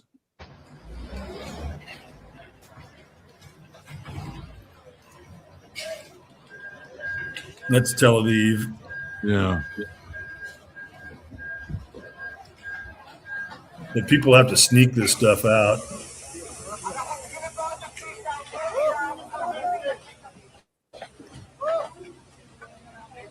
And this is an ugly war. This is an ugly war on both sides. They're going to be targeting civilians. It's a damn shame. Have you heard about what's going on in the bunkers? No, where? In Israel? Yeah, they're having real problems. They're running out of water. They're running out of food. Can you imagine? You've basically been in a society for the last, say, 2 or 3 years with really, really high tension, PTSD. Like there's always a threat looming over your head. Like you're already dealing with that, right? And let's say you're one of these IDF characters that are in the bunker and your brains are scrambled, because you've been doing really heinous shit. And you're in this bunker and you're hearing all these explosions going off and you're down there and the supplies are running low, the water's running low. Who knows what's going on? And yet 93% of them support this war. Well, support bringing this hell down on themselves. I'm just saying, I wouldn't want to be in an Israeli bunker. But what are they thinking? Again, there's just no recognition of the consequences of everything. It's this magical thinking that Trump suffers from, Trump's cult suffers from, the Israeli apocalyptic Trump movement suffers from. There's no recognition of the reality of situations and the repercussions. It's like we can do shit and get away with it. Well, and the world isn't that way. Here's what I think gives not all American people, but let's say people on the right, okay, this is what gives them the energy to buy into the war. Number one, the right has been theoretically fucked over for a long period of time, right? It's like the left has been shaming the right around their language, the border, the complete disregard for any rules of order, right? So the right has been bullied and pushed around by the left ever since Obama took office. And they see Trump as their pit bull, right? And this is a moment where it's like, fuck around and find out. Like, this is your moment where you find out your emperor wears no clothes. But they want to buy into it because they are tired. They see, like, in some ways, Iran pushing us around, or it's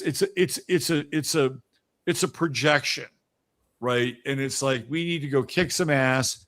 We just did it with Maduro, right? Let's go. Like, there's a part of America that wants this because they want the win. They want the win. That's what they want. Even though they don't even understand what this is all about, or how they could get a loss big time. All of their animus towards the left and the social engineers that have been, shaking their finger at them and publicly shaming them for using the wrong pronouns, and the protests and, all the stuff just feeds into this, right? And it's like, you can see the same thing with a lot of the ICE stuff, which was domestic. But this is how they get them to buy into the war. The other part, and I'm not sure what the percentage is, but, just down the road here, we got that fat fuck John Hagee, who is the this hardcore pro-Zionist. He's got his big super mega church in San Antonio, and that's what he preaches to his choir. And you have a large portion of the country that's dotted with these mega churches and the second coming message.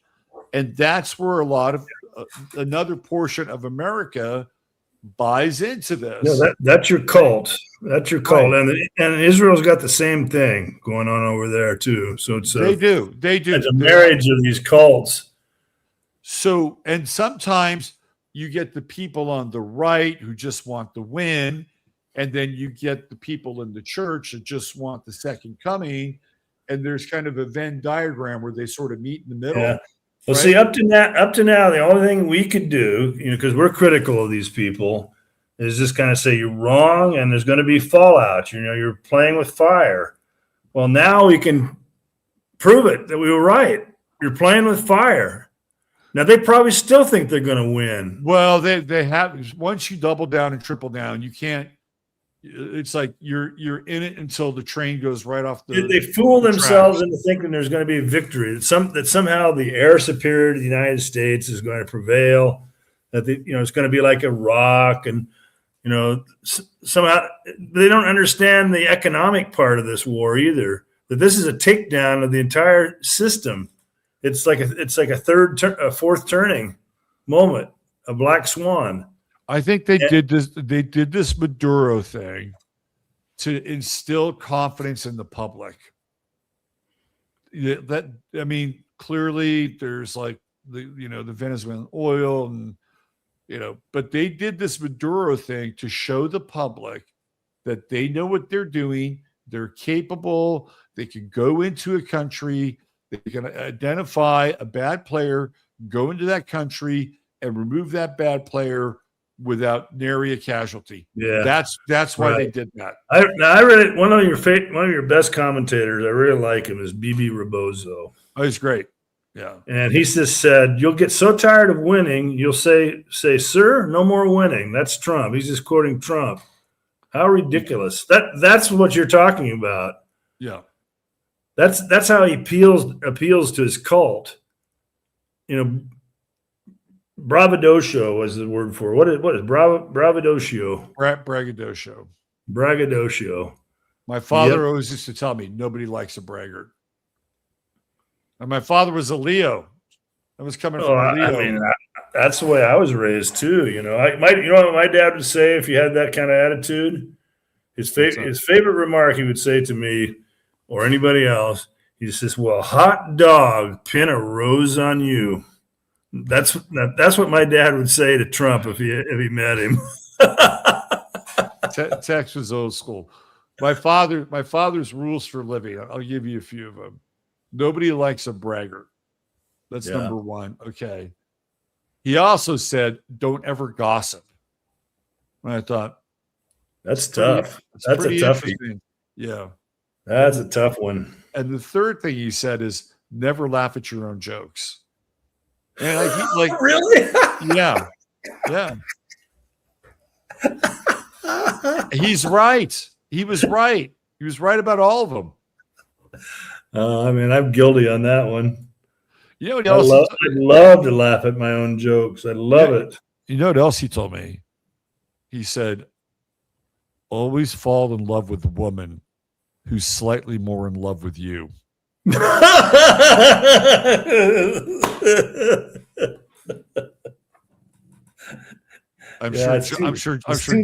too bad these old guys aren't around. Isn't it too bad that we can't have them on a show and just kind of get wisdom from them? My father, I'm glad that he passed when he did. He would have a very hard time with this world. Very hard time. Oh yeah. He would. Like if he was around when there was that Black Lives Matter shit and all the protests and the tearing down of America and the flags burning, like I wouldn't put it past my father to get out one of his high-powered rifles and go perch. Here's another good comment. My bank account is exhausted from all the winning, so we got the chat. Those are good. I like it. I like that. The winning cult, you know. Yeah. I'm so tired of winning. I can't even get it up anymore. It's hard to find a woman nowadays that ain't in love with herself. Oh man, she's gonna love her more than she Here's a loves good you. one from BB, my man BB. Russ has good taste. There you go. Okay. Yeah. All right, Russ. I got a good one. It's one of these IG memes. I want to kind of end on this IG meme. Let me see if I can find it. I saw this. I sent it to a bunch of people. It's fucking hilarious. Let me see if I can find it.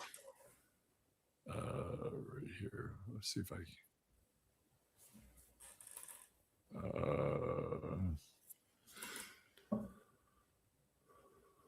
let's see.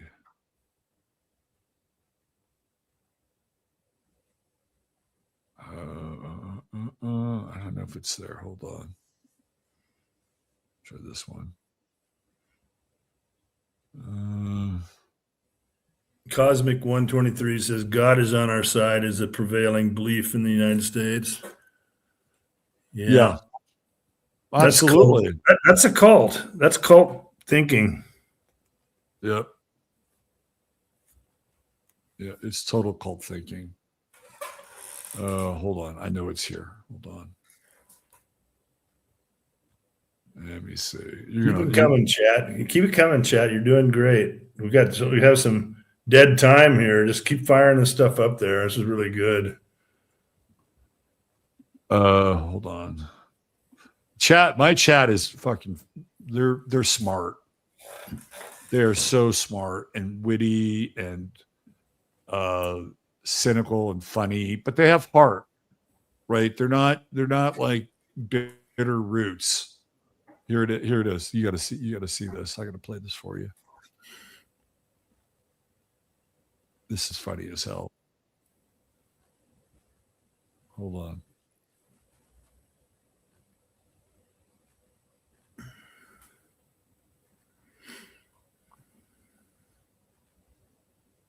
All right, hold on. I gotta start from the beginning.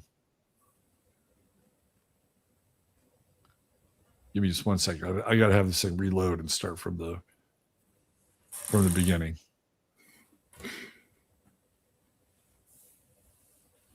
Give me 1 sec.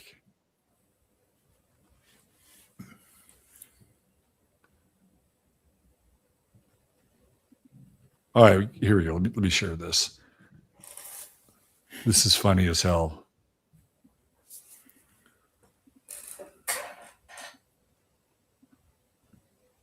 All right, watch this. Can you see it? Can you see the image? Yep. All right. Looks like the Matrix or something. No? Watch this. Files are from the year 2001.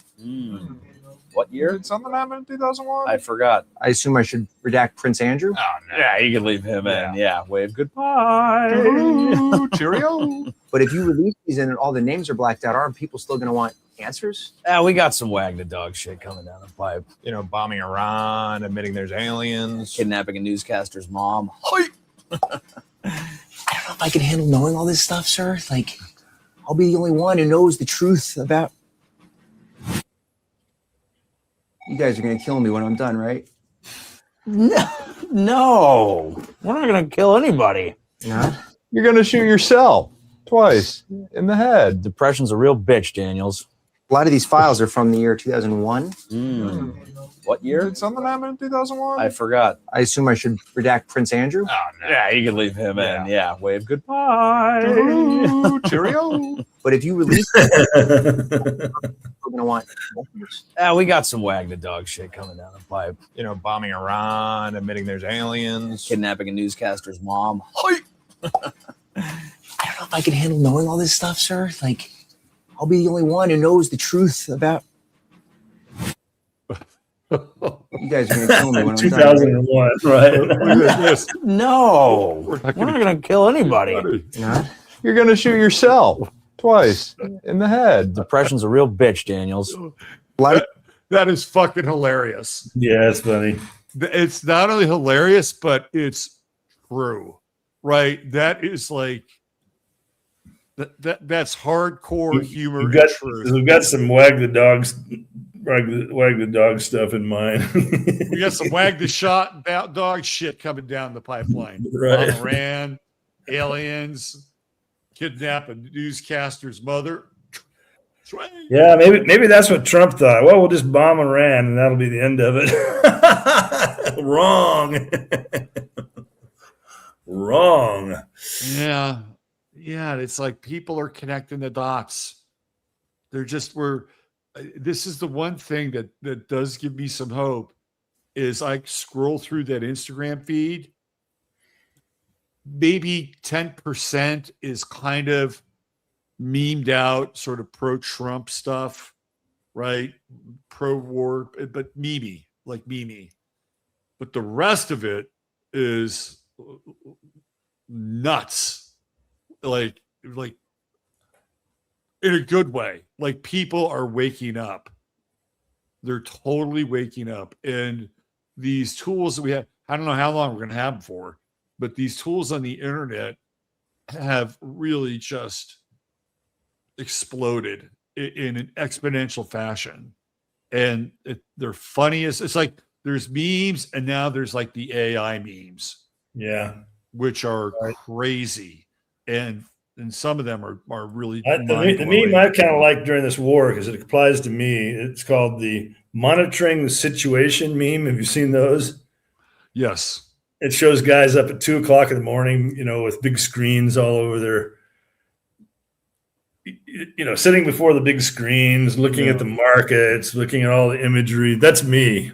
Yeah. That's me. Monitoring the situation. Sort of a little inside joke that I have with other people. So, what you been doing lately, man? I'm monitoring the situation. Well, Russ, we have just spent 2 hours and almost 15 minutes here deep diving. Are you ready to come up for air, or you got anything else you want to? That's it. We can wrap it on that note. And I don't see anything more from your chat. You had a chance. I called for commentary, but that was it. We've got some good ones, though. Yeah, we got a solid chat here. All right, so man, this is a really fast-moving situation, and there may be a chance where I may reach out before the next time we meet. There's a chance for that. So I could do that. We'll play it by ear, but if this thing really just goes parabolic, we'll do an emergency hookup here and get you on the air. A whole bunch of things. We talked about the possible false flags, some kind of ground campaign and against the Kurds in Iran. There's more U.S. troops coming in. Right. I mean, God, it's just like I say, when I'm monitoring the situation, I'm just kind of amazed. Just boom, boom, boom, boom, boom, one after another. It's really fast developing. It's happening so rapidly right now. So that's why I got you on emergency dial in case we need you. All right. All right. There Good is night, the great Russ Winter. Go check out his website, which is winterwatch.net, and subscribe and get the feed so that you can get all those stories that he's compiling, all that information sent right to your inbox. Yes, it's old school, but how else are you going to get it? You can go there every day, but why not just have the stories show up in your inbox? It's sort of like DoorDash, only with email, which really makes it just email. All right, we're out of here. Oh, look who's been here the whole time. Look who's been here the whole time. Yes, the Astro Cat has been with us. He's just been chilling. He's my right-hand cat. You're on the right-hand side. You're my Marco Rubio. He is red, sort of. Yeah, ginger. I was going to bring this up with Russ. It's interesting. It kind of slots in with this Saturn and Neptune and Aries, right? Marco Rubio, those names are red. Like Rubio is red and Marco is Mars and it's red, right? He is double red, just like Saturn and Neptune and Aries is double red. I'm telling you, keep your eyes on little Marco. That's the guy. As JD Vance drifts off into the sunset, and Marco Rubio is propped up to be more than likely the next president, whether it's in 2028 or quite possibly even before then. All right. Thanks for being here. Have yourselves a great weekend. We'll be back on Sunday night with the Astro Weather. Chataria, you're the absolute best. Love you all. Thank you, mods. Don't forget True Hemp Science, and don't forget me over at robertphoenix.com. You can always buy me a cup of coffee right there if you want to support the show. And that's about it. Stay safe, stay sane, and stay here on this YouTube channel. Not now. You know what I mean. But just stay here. I like you. All right. Take care. Bye for now.